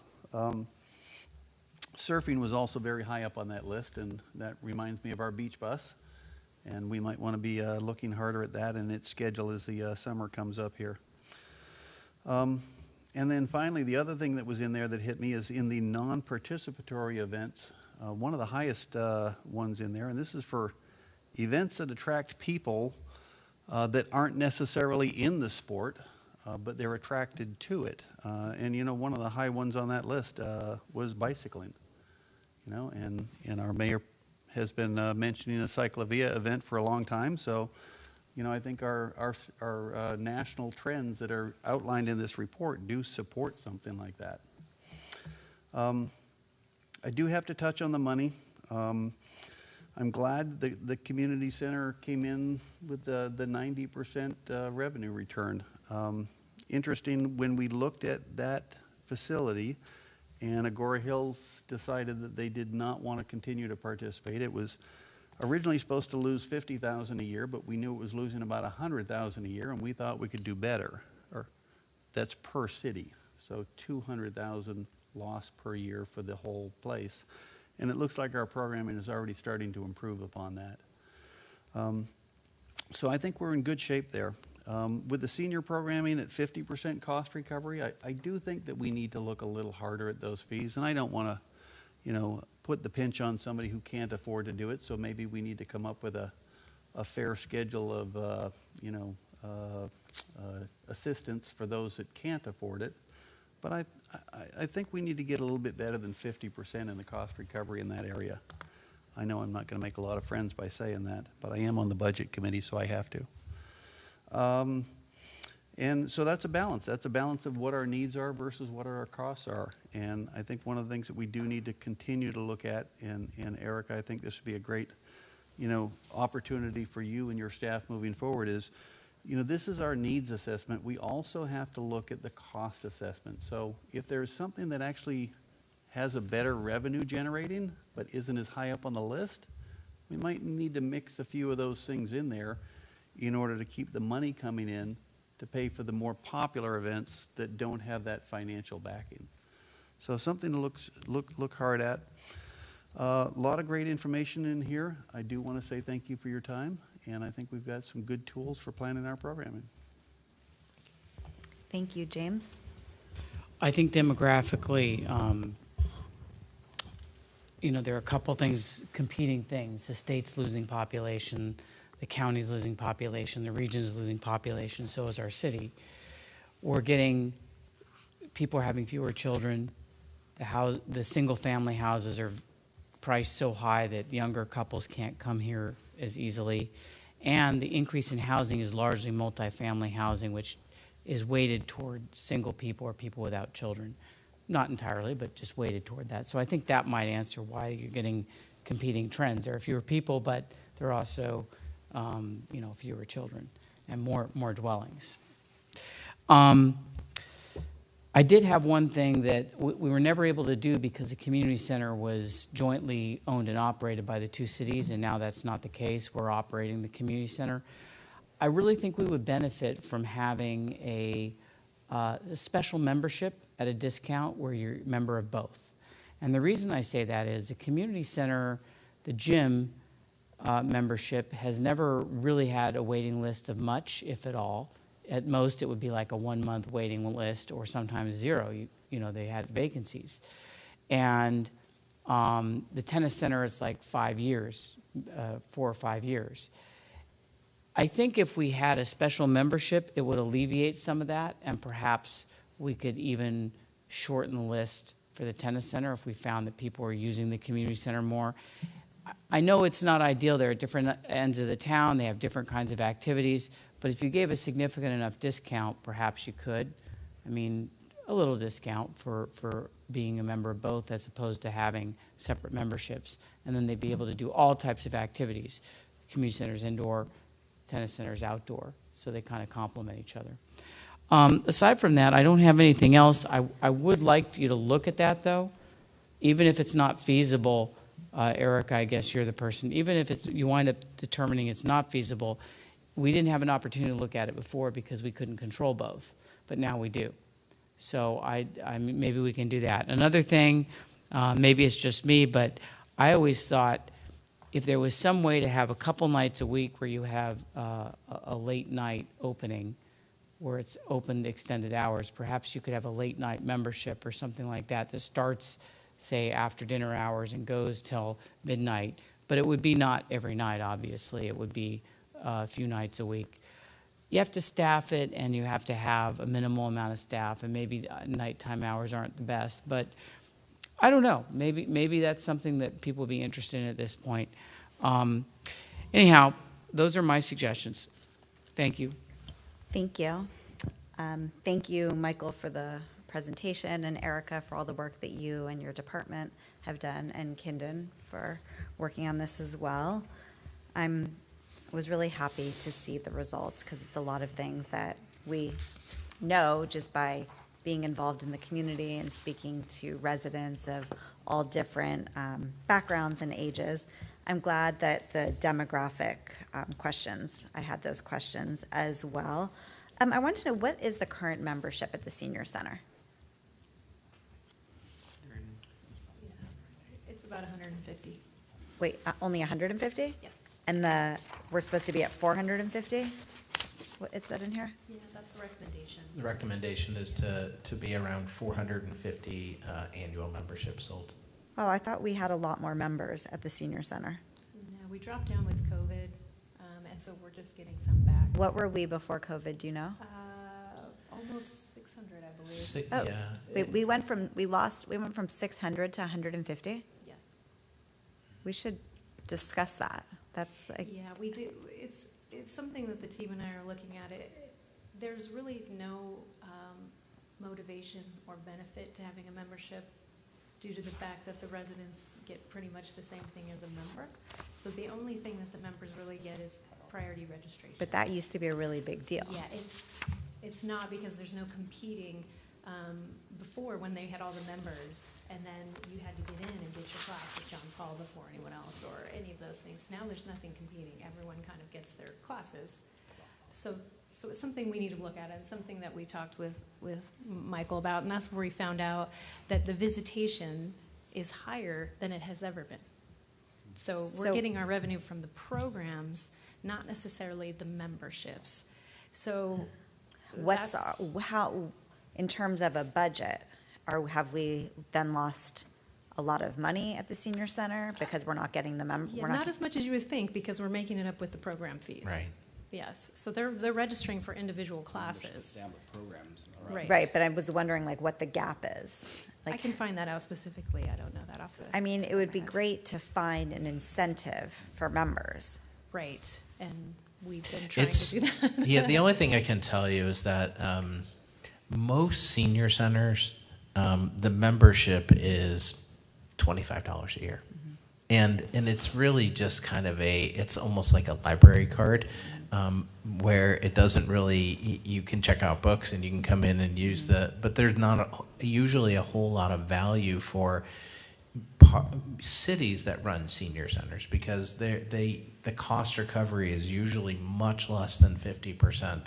It's usually 20-25%. It's usually set up in I mentioned the different operational models. It's usually set up as a social service. It's intended for people to come and combat all of the things that are associated with being a senior, and one of the big things is isolation. And the whole point of senior centers is really to get people an opportunity to socialize and be a part of something more than just staying at home. And so Erica is right in the sense that the financial model is set up that you're at about, I want to say 300,000 or so in terms of revenue, and about 600,000 when you add in all the staff costs. And the shift has been that you have moved away from people purchasing a membership, and that was, I think, capitalizing on the novelty and newness, and I'm going to be a member of the senior center, to recognizing that I still had to pay for programs. And so what people did was they said, you know what, there's not a lot of value to the membership, but I still want to take my programs. And so what has happened is the shift has been from membership revenue to program and service revenue. And as a result, there has been more programs being offered, and there's actually more utilization. So one of the things why one of the big recommendations is we want to track total attendance. And here's why. If your overall subsidy is $300,000 a year, and you have 50,000 people using it a year, or you have 50,000 visits, you're subsidizing it at the rate of $6 per visit. But if you have 100,000 people visits per year, well, now your subsidy is $3 per visit. And I think that is a better understanding of how you're using that taxpayer dollar to help subsidize the operation. As if the facility's getting used, then your tax dollar is going further. If you had 20,000 people and you're subsidizing it at $300,000 a year, well, no, that's a very different story. And that's why we typically like to look at senior centers through that kind of lens. So I'm not going to harp on this point, but the 150 members that we have right now, is there any incentive for them? I feel like if they're watching this, why would anyone renew their membership? There are some incentives, and we've looked at it and added some others where they get free socials and things like that, discounts on rental room rates and things. So there are some benefits. I just don't know that it's enough for them to renew. So we're looking at that model. We really need to change that as well. Okay. And hopefully that'll come back. Yes. And as even an information item, just because that's something new for us to hear, that we went from 600 members to 150, and that really like the model at the senior centers changed. So it would be great to get more information. And Madam Mayor, if I could add to that, this is something that Erica and her staff have been looking at long before Mike started this project. We started seeing a decline, but also the inverse of the programming going up. So the utilization of the center is at the highest it's ever been. Great, and that's the And that's end what we goal, want. and That's the end goal. Right. But it's a very perplexing issue, and Erica and her team have noticed this, is, again, as you look across the country, across the state, as Mike pointed out, there's very few things that other cities or other entities are doing that are incentivizing seniors to have a membership. So we're exploring those, and those have been active conversations well before this study.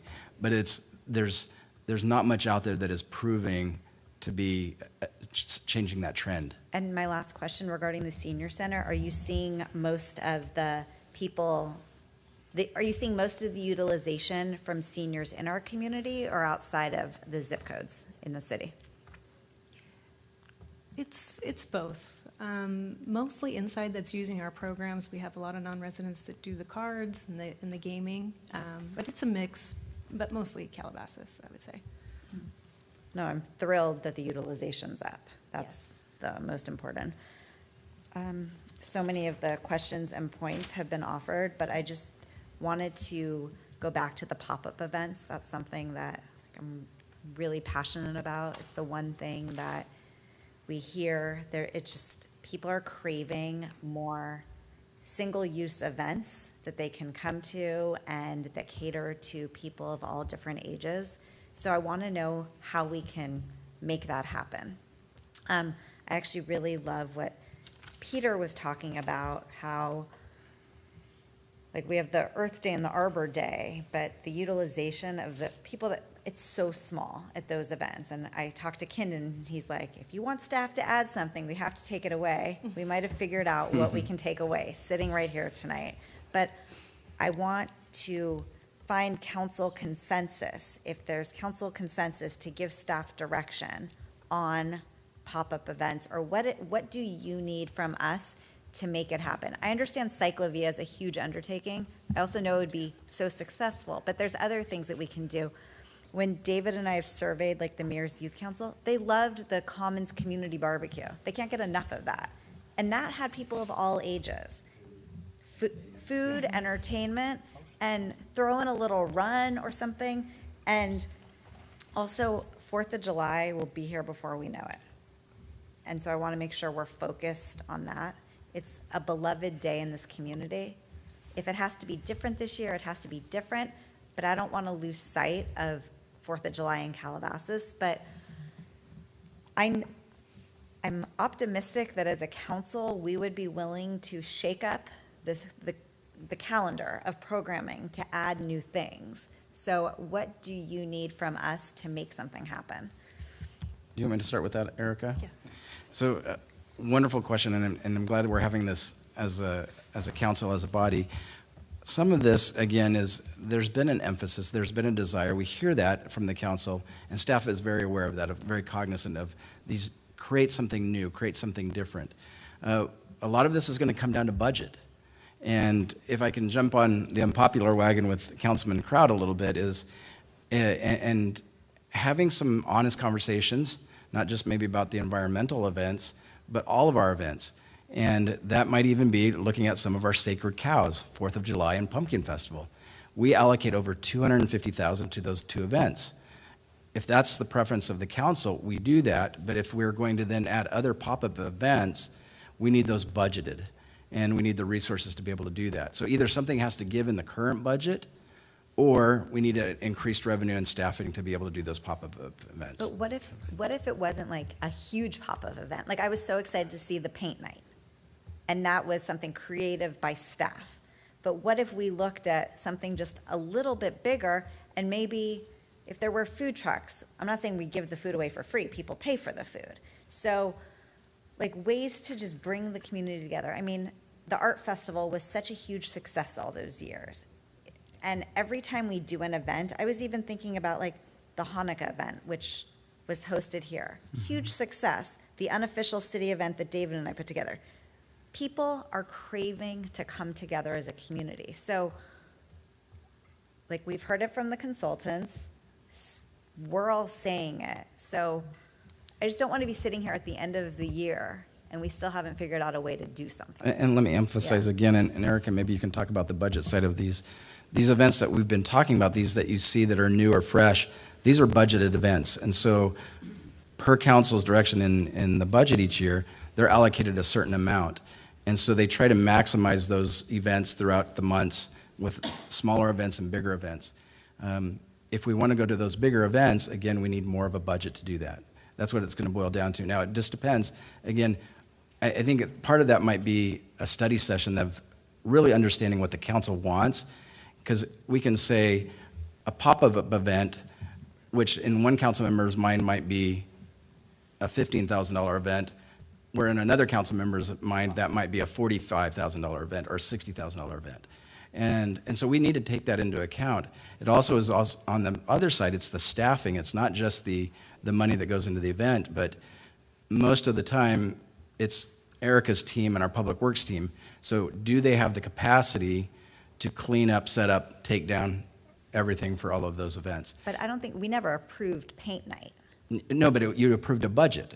Right. That fit in there. So what I'm saying is, we're only 2 months, or I guess the fiscal city year budget, but we're like halfway through the year. So there's half of the events that haven't been planned or funds haven't been expended yet. So can't we take one of those events out? We still have half of the year's budget left for community services. Yeah, so I just want to clarify that the department does probably over 25 special events per year. And that's pop-up events, whether they're 200 folks or 10,000. The resources are the same. We have to have our team out there. We need public works teams out there. We have to buy equipment. So while we say it's on a smaller scale, it's a lot for our department. We have 14 full-time people. For Pumpkin Festival, all 14 people work, and we pull from public works, we pull from payroll, we have part-time staff, we have volunteers. It's huge. So if we're gonna do another big event, believe me, I would really love to do a new event. We just need to decide, are we reallocating, replacing, revamping? We just don't have the capacity to add another event. So that's so important to hear, because see, we have this consultant telling us this is what the community wants. You hear the council saying, this is what we want, and then you hear staff saying we can't do it. So, I mean, we can do no, it. Given what you have now, you can't do it. So I guess my Right. question is, how do we, like, what do we need to do to make it happen without it becoming like a whole bureaucratic thing to throw a community barbecue, you know, or something? Like, what do we need to do to get there? Well, those are, if we're going to do a community barbecue, and especially at the community center, we're going to have events there, most definitely. So those are considered pop-up. Pop-up to us are not citywide special events. Those are paint nights. Those are movies and mayhem at the Tennis and Swim Center. Those aren't citywide special events. Those are just pop-ups for us. So we're definitely going to have pop-ups at the community center. I'm not, sorry, not to interrupt. I'm not just talking about the community center. Sure, Like, sure. I think it's so different parts of the community. Sure, sure. I'm just explaining that we will have those. There's budget for those things.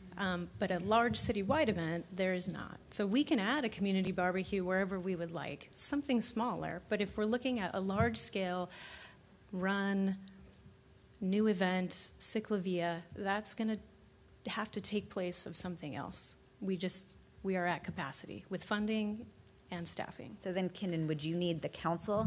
Like, we can make another agenda item to look at the calendar, and the council can vote to get rid of an item and put something new? I think it'd be part of that. So Juana's been actually coming up with some new ideas. And I think what I would like to do is talk with Erica a little bit more. And what I would propose is that we'd come back and almost do a study session or a discussion on some of those ideas that staff has come up. I know the Mayor's Youth Council has come up with some creative ideas, and understand what's the most important to council. And then as part of that discussion is the funding available now to do that? Do we need to add monies to the budget right now in this 6 months? Or does it become part of the budget discussion for the following 6 months, July through December?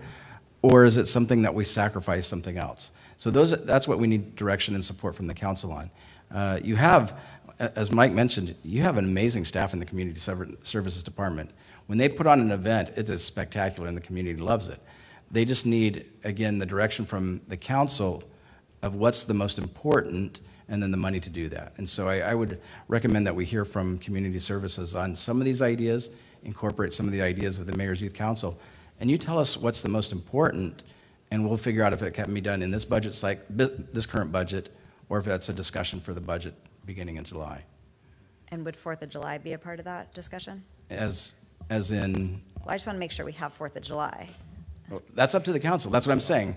If there's 3 of you that say, we're okay getting rid of 4th of July, use that money for something else, we need to know that. And I'm not recommending that. I'm just saying, if 4th of July is the most important thing to you and we want to continue to fund that, we just need to hear that. If there's 3 of you that say, we want to look at 4th of July and do something totally different, take half the money and do something different, we just need to know that. Peter? Yeah, thank you. This is a great in-depth discussion and stirred a few ideas for me. First of all, back to the senior center and members. It doesn't have to be big, but one of the things that encourages membership is members-only events. So, you know, even if it's just one night a year, that's a wine tasting or something to that effect that's only for senior center members, they'll spend the money to be part of that club. You know, maybe it's with the membership comes an ambassador pin, you know, something that makes them stand out from the others as being a member, because members take pride in being members. So that's something to think of for the senior center. As far as what the mayor was saying, I too would think we need to look at this, you know, from a programming standpoint. And what I would suggest is that when you come back to council for our discussion, that we have each event that we currently have along with its price tag, and many proposed events along with their price tag. You know, we are in the process of starting our budget analysis for this upcoming fiscal year. And as we look at that, you know, that's direction from council is going to be important. So I think we need to do the programming thing rather soon so that we can figure out how that's going to affect budget. And then the last item I'd throw out here is this. We have some amazing facilities here in Calabasas. And if you look at the Caruso menorah lighting, which was now here held with our city, Caruso provided the space, you know, he provided some funding for it, but a lot of the effort, a lot of the material came from the Chabad. And we look at some of the things like our 4th of July. Did you guys try the food trucks at the 4th of July? The prices were out of this world. I mean, those are the guys that were making the money. So when we look at these outside events, when we look at, you know, how they're funded and stuff like that, we need to take a cue from that. And that is that when we plan our events as well, we need to figure out how to get private money involved in these things, because that's, you know, they're able to recoup their costs a little more easily than we are as a city. So getting private entities involved, and I think that's the way our art festival worked before as well, right? It wasn't actually the city setting up everything. No, it was the city. It was the city? Yeah. Okay. Well, Yep. well, we should start looking more at outside entities that could help us put on these events, and you know, whether that's a sponsorship event or something like that. But it would be great to have a nice menu of those to look at a future council meeting. Sure. And I would encourage that we do it soon so that it can get worked into the next budget cycle. Sure. David? Just piggybacking on that, Mayor Pro Tem, I agree with that. I'd love to see that come to us after you have a discussion. I was originally going to say we could do a Google poll, but it's much better coming from both of you, your expertise to us. We can have our opinions and views. And as far as we have a great partnership on 4th of July and other times with CPHA, and they have their own fundraising for the breakfast and donations. And I know we spend a lot of money on 4th of July, but when we get the numbers, can we get the net numbers? So while Pumpkin Festival costs this much expenditure, ticket sales are this much, so we should have the net number as well, not just the total dollar amount expended. Same with 4th of July. And I realize that's changing. We had our joint meetings and whatever it's going to be. I would be certainly supportive of having a 4th of July event in the city if it is something you're looking for. But even just to try to come up with one, it doesn't have to be a big event, just one thing each year. I know it can take the place of some that aren't successful, but one, whether it's a pop-up event or something, not a huge event, but where the city can be invited to. We talked about the Mayor's Youth Council you brought up, Kendon. Mayor's Youth Council, with, of course, help from Mari and some staff time, I know, put together a movie night with donated candy for, there was 100 people there, I think. And maybe more than that. More than that, and it was a local resident, the movie was donated. So other than the space and Mari doing a lot of work, I know, we helped a little bit. That happened pretty quickly. So it doesn't have to be a huge event. I realize staff is thinned out, we'll put it that way at this point, and committed to projects and budget. I agree with Peter, we've got to look at the budget, but hopefully we can do one thing each year. That was it. And I just wanted to add, like the movie night is like a great thing that catered to a different age group that we really don't do enough for. And they came out, they showed up, and it was great. And Kindon gave me the idea of like an escape room in the library. So utilizing facilities, but really like, there's just not, I mean, besides going to the Commons, there's just not a lot for teenagers to do. And we have really engaged teenagers who would do things if we were able to do that, so. Ed? Really good ideas tonight, everybody, every single one of them, really good ideas. Peter, you mentioned the art show. I mean, for years, I attended that with my wife. We would walk the dogs, we'd meet neighbors, we'd see people. It was just a wonderful day. Sometimes we bought a lot, sometimes we just enjoyed walking around with a soda. When we're talking about the 4th of July, we all have a history of what the city has done. I am under the impression, I think it's a good time to bring it up, that the 4th of July, that area, I've been told, is now going to be a staging area for some of the school building. So I'm not sure if we're even going to be having that. From that standpoint, we might have to think right now of an alternative. We already are. So Erica and her team are already having those discussions with other opportunities and other possibilities. We've known for some time that we wouldn't be hosting or being able to host the 4th of July event at the high school stadium. We knew for some time, and so Erica and her team for several months have been looking at different options on how to move forward with still a spectacular event, but in a different location. Well, just a thought, we're throwing ideas out. So I'm not sure what the cost is. I'm not on the budget committee. I know it's got to be a sizable amount, you know, certainly 6 figures. But if we can, I don't know if we're going to do fireworks or we're going to do lasers, but if we can bring that cost down a little bit by offering a variety, maybe lasers this year, just to look at it, take some of that funding and maybe do a modified cyclovia or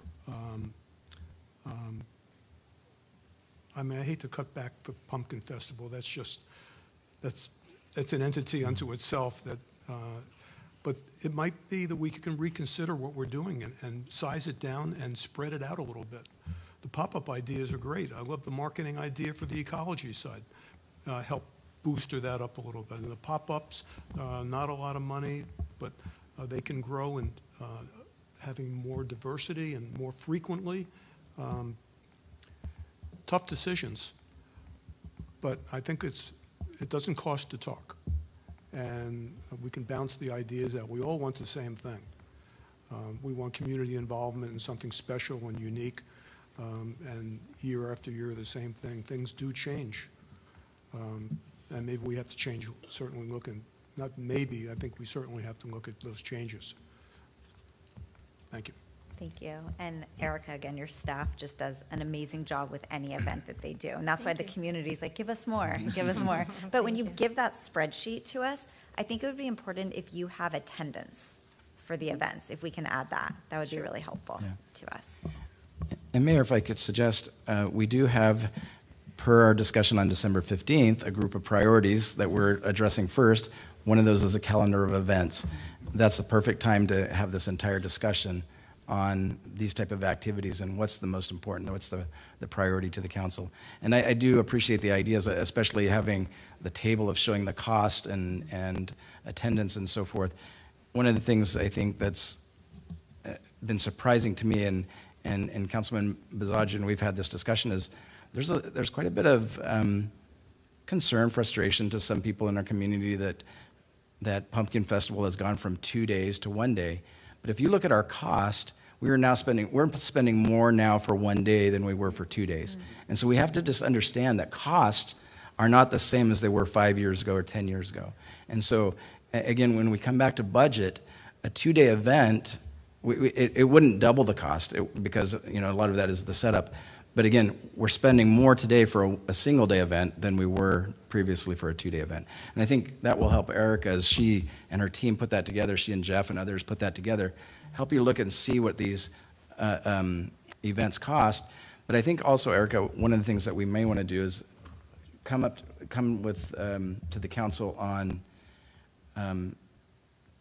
definitions or terms that we're using, because I think one of the things I'm feeling from the council is we're hearing words like pop-up events and special events and things like that. Sure. And I think we need to define that so we're on the same page, because a special event or a pop-up event to community services staff might be a 3-hour event one night, whereas a special event to the community might be a full-day event. So we'll talk about that, and so help to make sure that we're on the same page. Mayor, if I could, I just wanted to add a couple other things. One of the things I appreciated about Mike's study is that it's data-driven. And what we're trying to do, again, is as policymakers, we're trying to present to you the information that can drive policy. As staff, we want to be able to move forward with data that produces results. And so I think having this data puts us on that trajectory to do that. A couple other things, and it's been already talked about, it's this idea of maximizing our spaces. And one of the things that Erica has done extremely well over the last 2 years is start to break down those silos within the community services department. So whereas before we'd have a person at Tennyson Swim who was doing events, somebody at Senior Center who was doing events, somebody at Deanza that was doing events, she's reshuffled that, and so now we have one person assigned to events across the board. And then with that, so once you break down those silos internally, it's also then expanding it and breaking it down and looking at all of our spaces. You mentioned the library.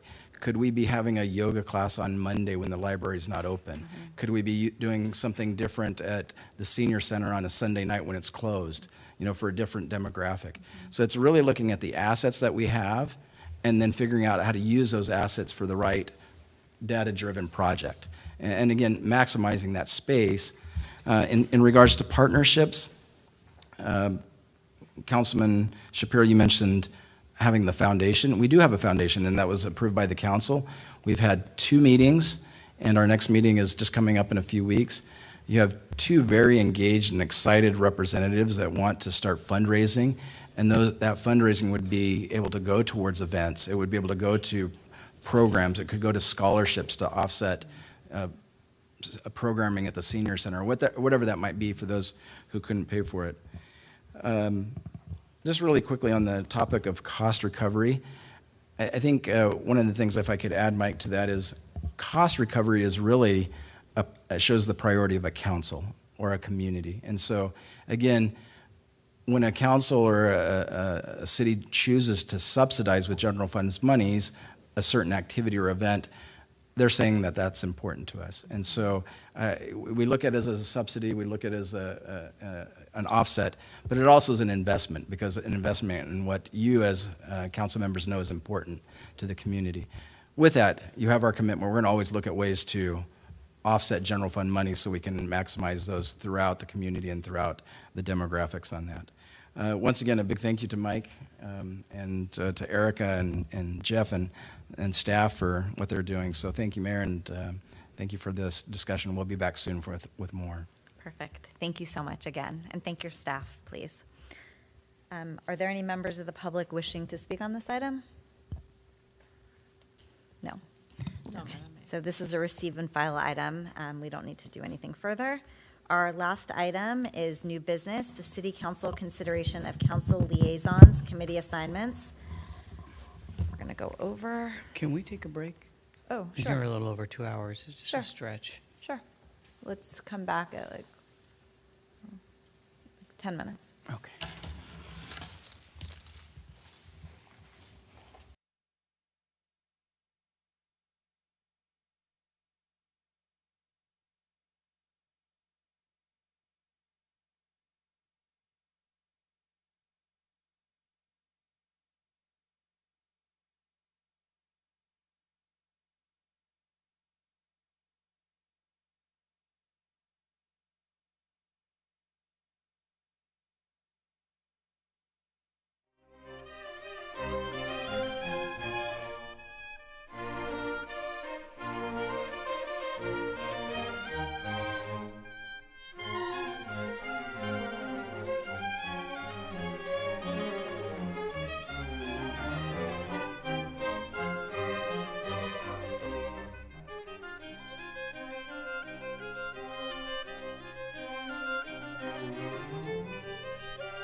Welcome back.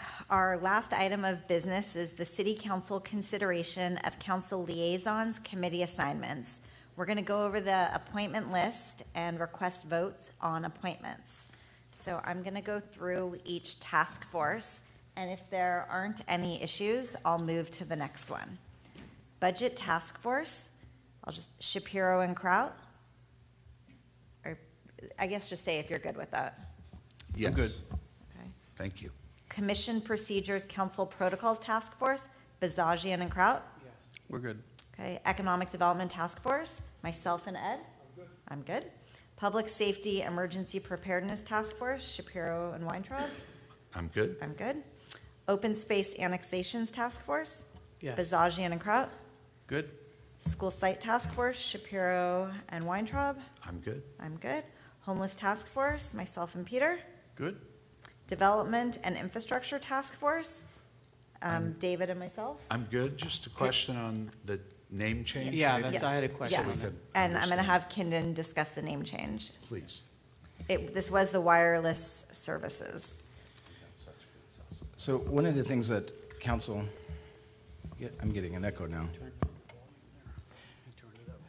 So one of the things that we're looking at doing is trying to align our council task force or committees a little bit more with our strategic priorities, the 6 goals that we've established, or those 6 higher level areas. The second part of that is to create council committees that are interfacing a little bit more regularly with the commissions.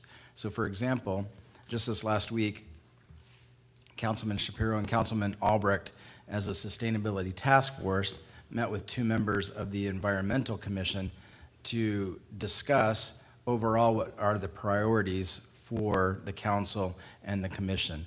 So with that, changing it from the wireless task force, what I envision is if we change this, for example, to development and infrastructure, this group would interface or could discuss with staff and commissions topics still continue with wireless, broadband, microtransit. The list could go on, and then it could interface with traffic and transportation as well as CTC or so forth.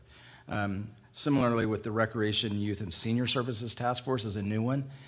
I think actually this is perfect timing based on the discussion we just had with Erica and her team. If we had 2 council members meeting regularly with staff, we see the success of that in sustainability or economic development or some of these others.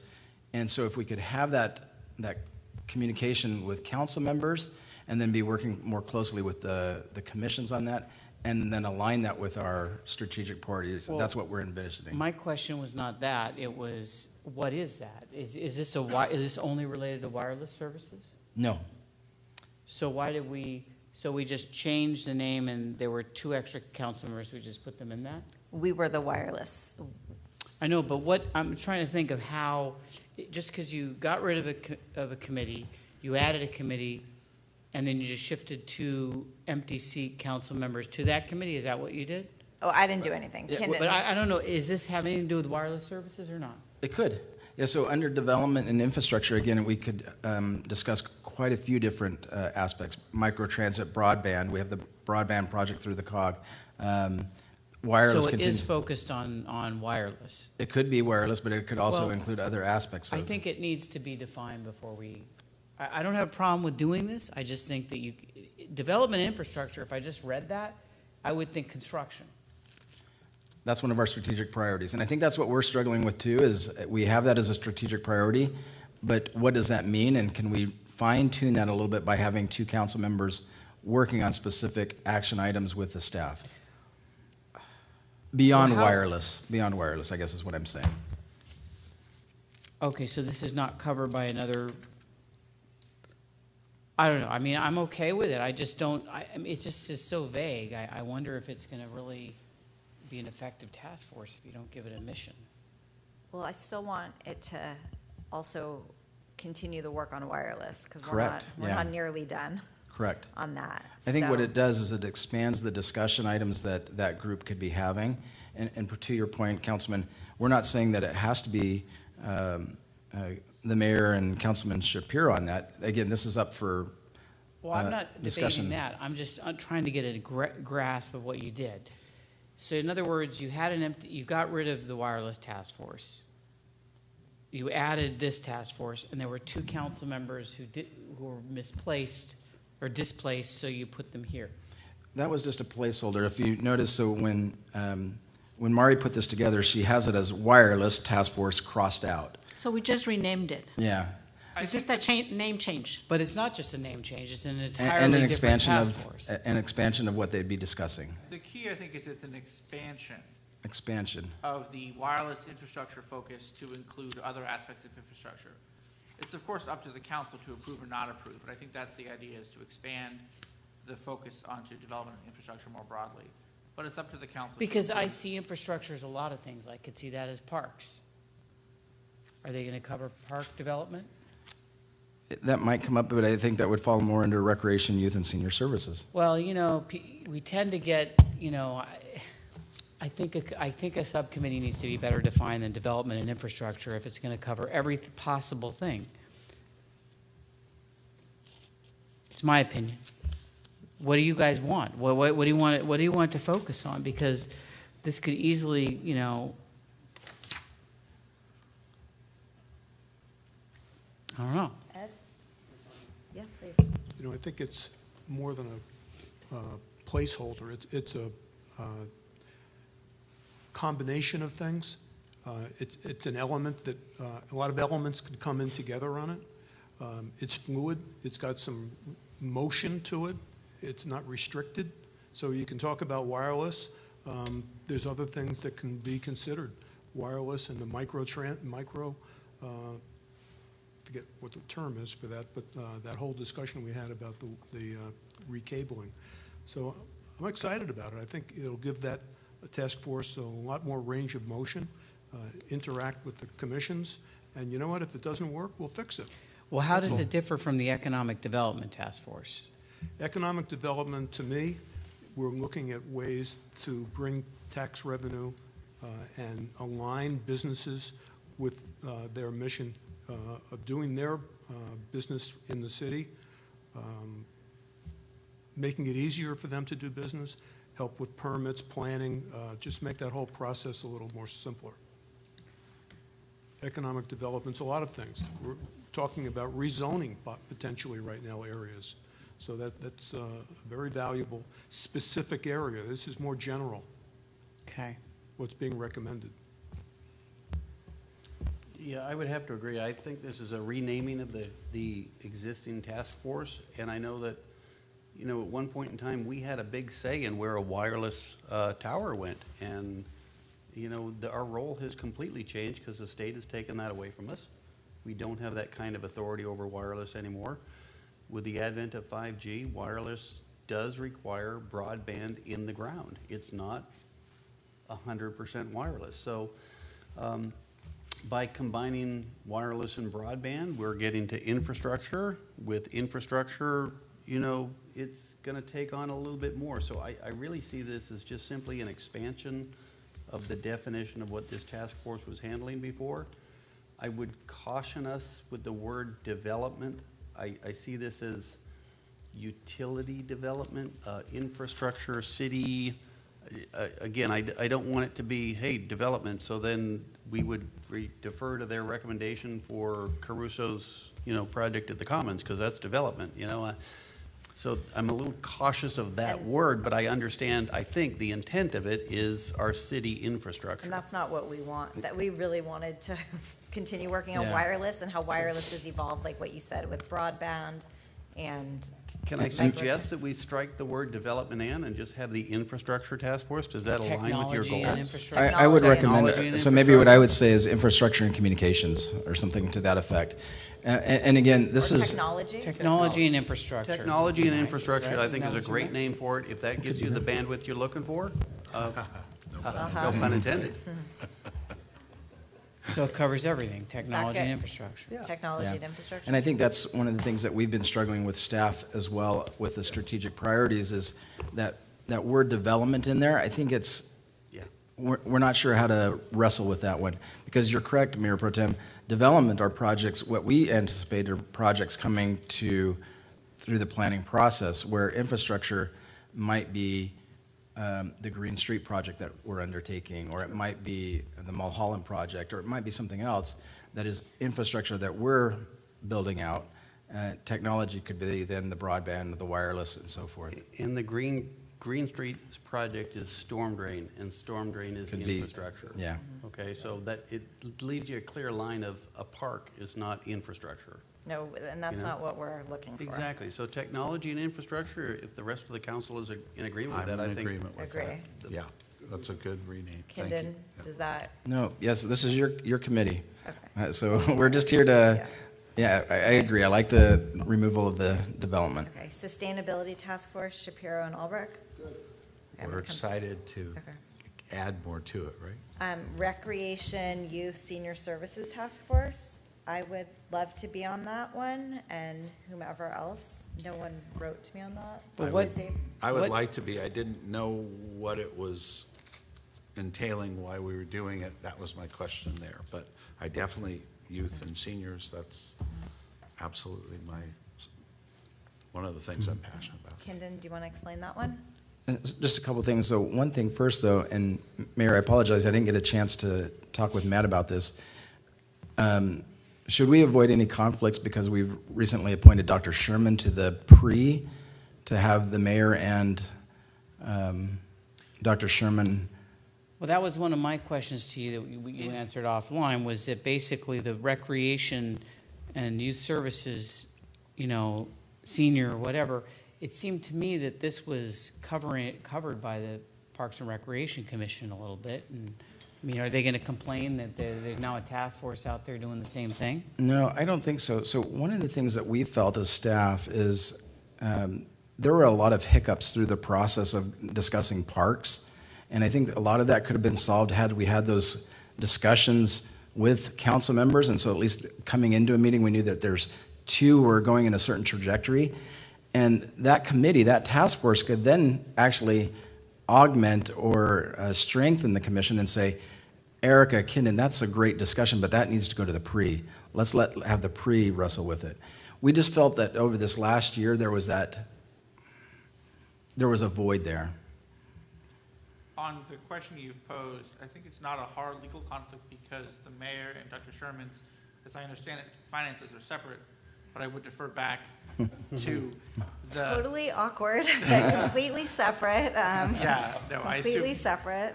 As an adult, your Yeah. finances are completely separate, so there's no Yeah. legal conflict, but I, of course, would defer back to the council as to the choice of personnel. And isn't it working with staff? It's working with. But just like we did with the sustainability task force just recently, they met with the chair and another commissioner of that commission. Right. Well, I think it would be fine. I don't see any conflict on, there's no, yeah, I think it's fine. Right, like he wouldn't have, I think it would be fine. And as I noted, no legal concerns. No, and I'm the first one to not do anything if I thought there was a conflict, so. I have no concern. Yeah. Oh, but. Who was the second? I would want, Okay. yes, definitely want to be on it, but was Did there any- quite discussion? Any discussion? Did anyone else want to do it? Okay, we're good? We're good. Okay, so the Mayor's Youth Council Task Force, Kindon sent out an explanation a little bit, that normally it's been the mayor and the past mayor, and then it was a little different this year because there was an opening, because Mary Sue isn't here on council, so that's when the Mayor Pro Tem jumped in. So discussion is how everyone wants to do it. I think the idea of the mayor and the past mayor is still a good one, so that way it rotates and everybody gets the opportunity to lead and be involved the year after they lead the mayor's youth council in their efforts. That's my only comment, rather than having it be a set two people, because it should rotate with the mayor. Looking for. Yeah, I'll give some comments. I like that idea. That's the way I thought it would work best before we had this discussion. It's a natural progression. Councilman Pro Tem Kraut is at that chair. That's a designated chair, it seems to be now, for pro tem, and we'll have this kind of rotation on a constant basis.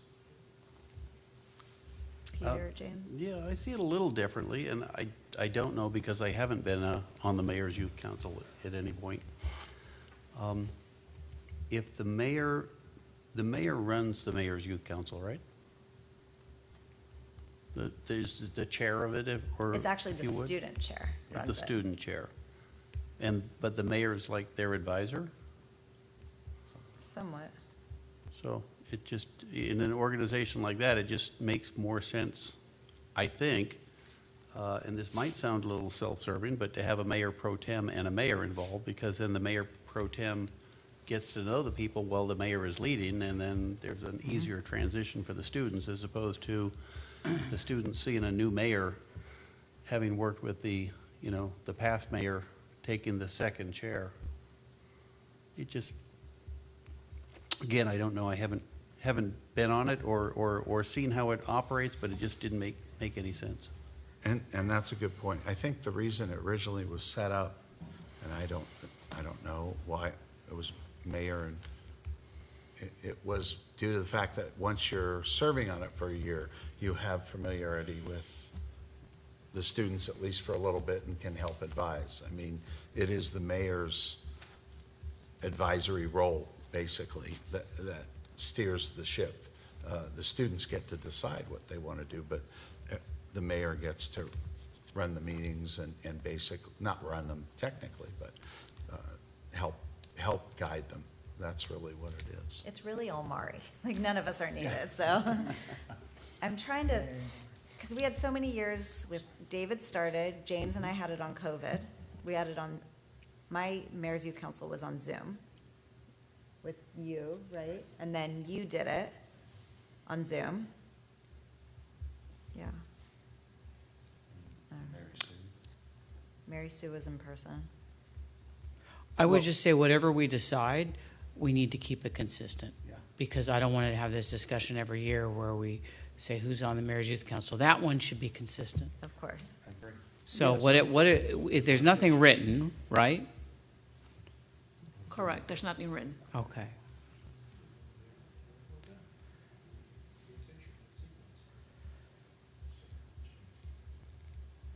So just a clarification question. Aside from this last term where Councilmember Mary Sue was not with us, has it always been the mayor and the past mayor? Yes, since the inception. For 5 years. So it's only been around since 2019. 19, right, Correct. right.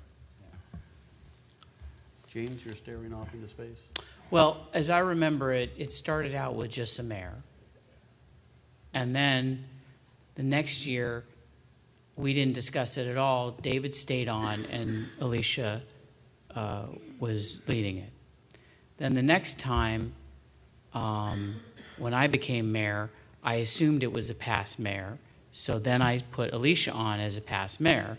I didn't know there was even like a task force. I just thought that's the way it went. Then I was told more recently there wasn't anything in writing. It was just a discretionary thing. And I said, well, whatever we decide, let's make sure it's the same every year so we don't go through this.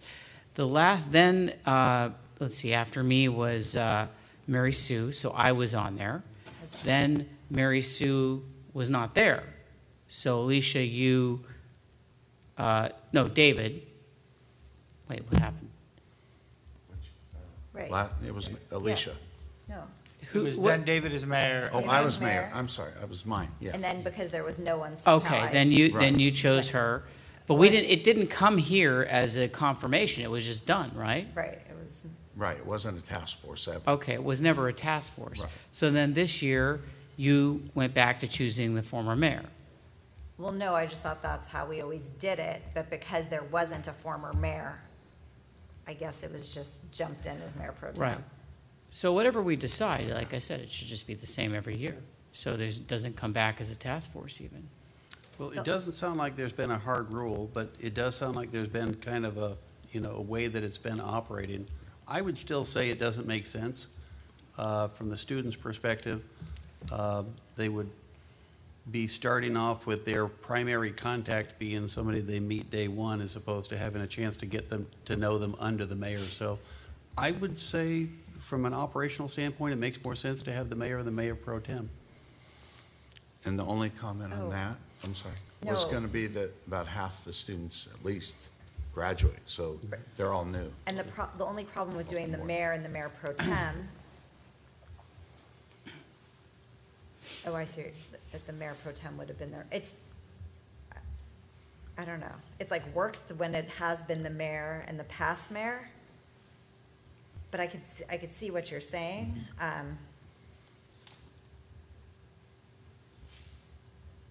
Why don't, Mari, did it come here when Mary Sue wasn't around and we needed a second person? It How has does that- never come to council. So how was that person chosen? It wasn't I a think task the force. mayor just chooses whoever. I'm reviewing the minutes, past minutes from the Mayor's Youth Council to try to determine how it was done in the past. So bear with me for a minute, please. But with the exception May of have Mary been by S- Mayor With Schultz. with the exception Sue. of Mary Sue, it's always been the mayor and the past mayor. Because a lot of the kids change too. So it's not that they're like meeting someone new. It really starts like, you do new officers, everything's new each year.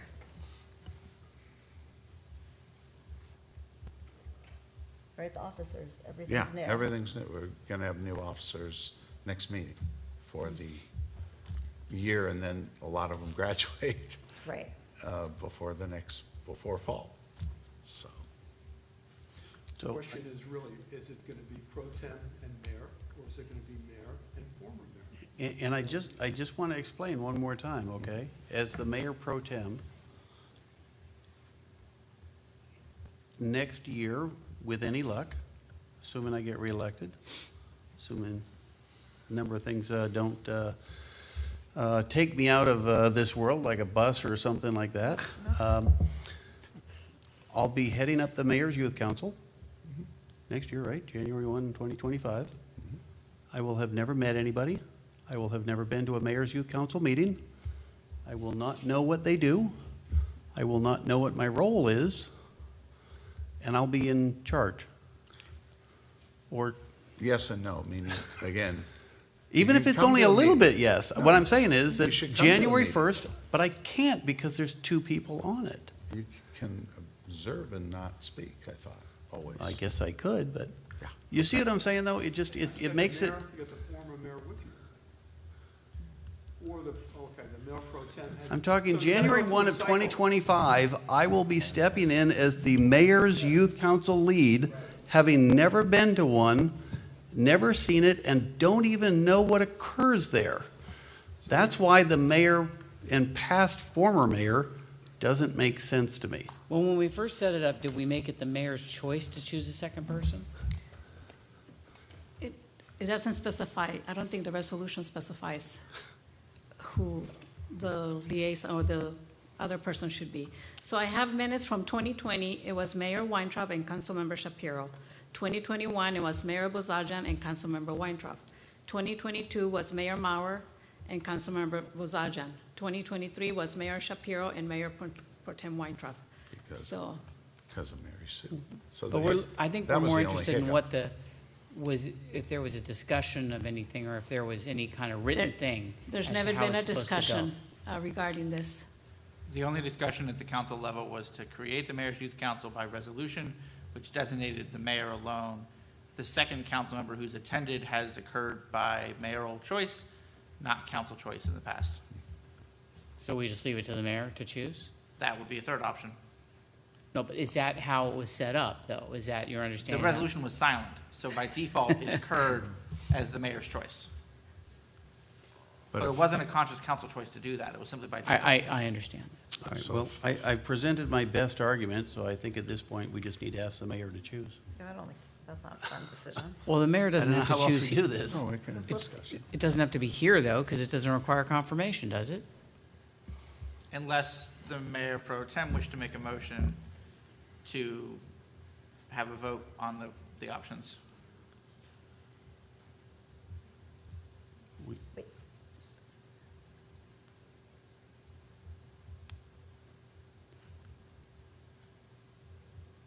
What does the resolution say? Just the mayor is the head or the liaison? I'm pulling it, 1 second.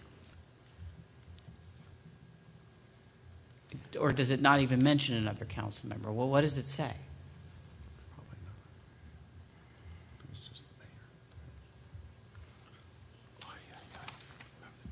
I actually don't remember. When David was the first one, who was yours? You ready? Section 6 says liaison. The mayor will designate a member of the city council to act as the liaison to the mayor's youth council. Oh, so it does let the So it mayor does let the choose. mayor- Yes. Okay, so that's the end of it. Well, just since we've already started with this mayor, past mayor, for this year, I want to continue it, but I would like you to come to observe. We can introduce you. There's no conflict with that. Just since even though it's only been December, January, February, we've already started. We've already been working with the kids this year, so I think that would be more disruptive, but I understand everything you're saying, and I want them to be really comfortable with you. So, you should come to as many meetings as you'd like to observe, and, I'm sure David would, or I would leave the room, and so you can like talk, whatever, just, okay? Just because we've already started, we have all these events coming up, and we've already been like working with the kids, I think that would be more disruptive at this point. But I do think it's helpful that it's been the mayor and the past mayor, so. Well, I think now we know every mayor gets to just choose. Right. So I actually wasn't aware of that. I wasn't either. I thought it was silent. And I don't know if the council could always change that by resolution, but that may be a bridge too far for today. Okay. You want to change? I mean, does someone want to, we can't make a motion to change that now. No, rewriting the resolution could come back at a future meeting, If you want, whatever. if that were everybody desired. wants. Okay. Okay. And I will note that the attendance of a majority at an open and notice standing committee meeting is lawful, provided that the members who are not members of the standing committee attend only as observers. So that would be lawful. I just double checked that one. Okay.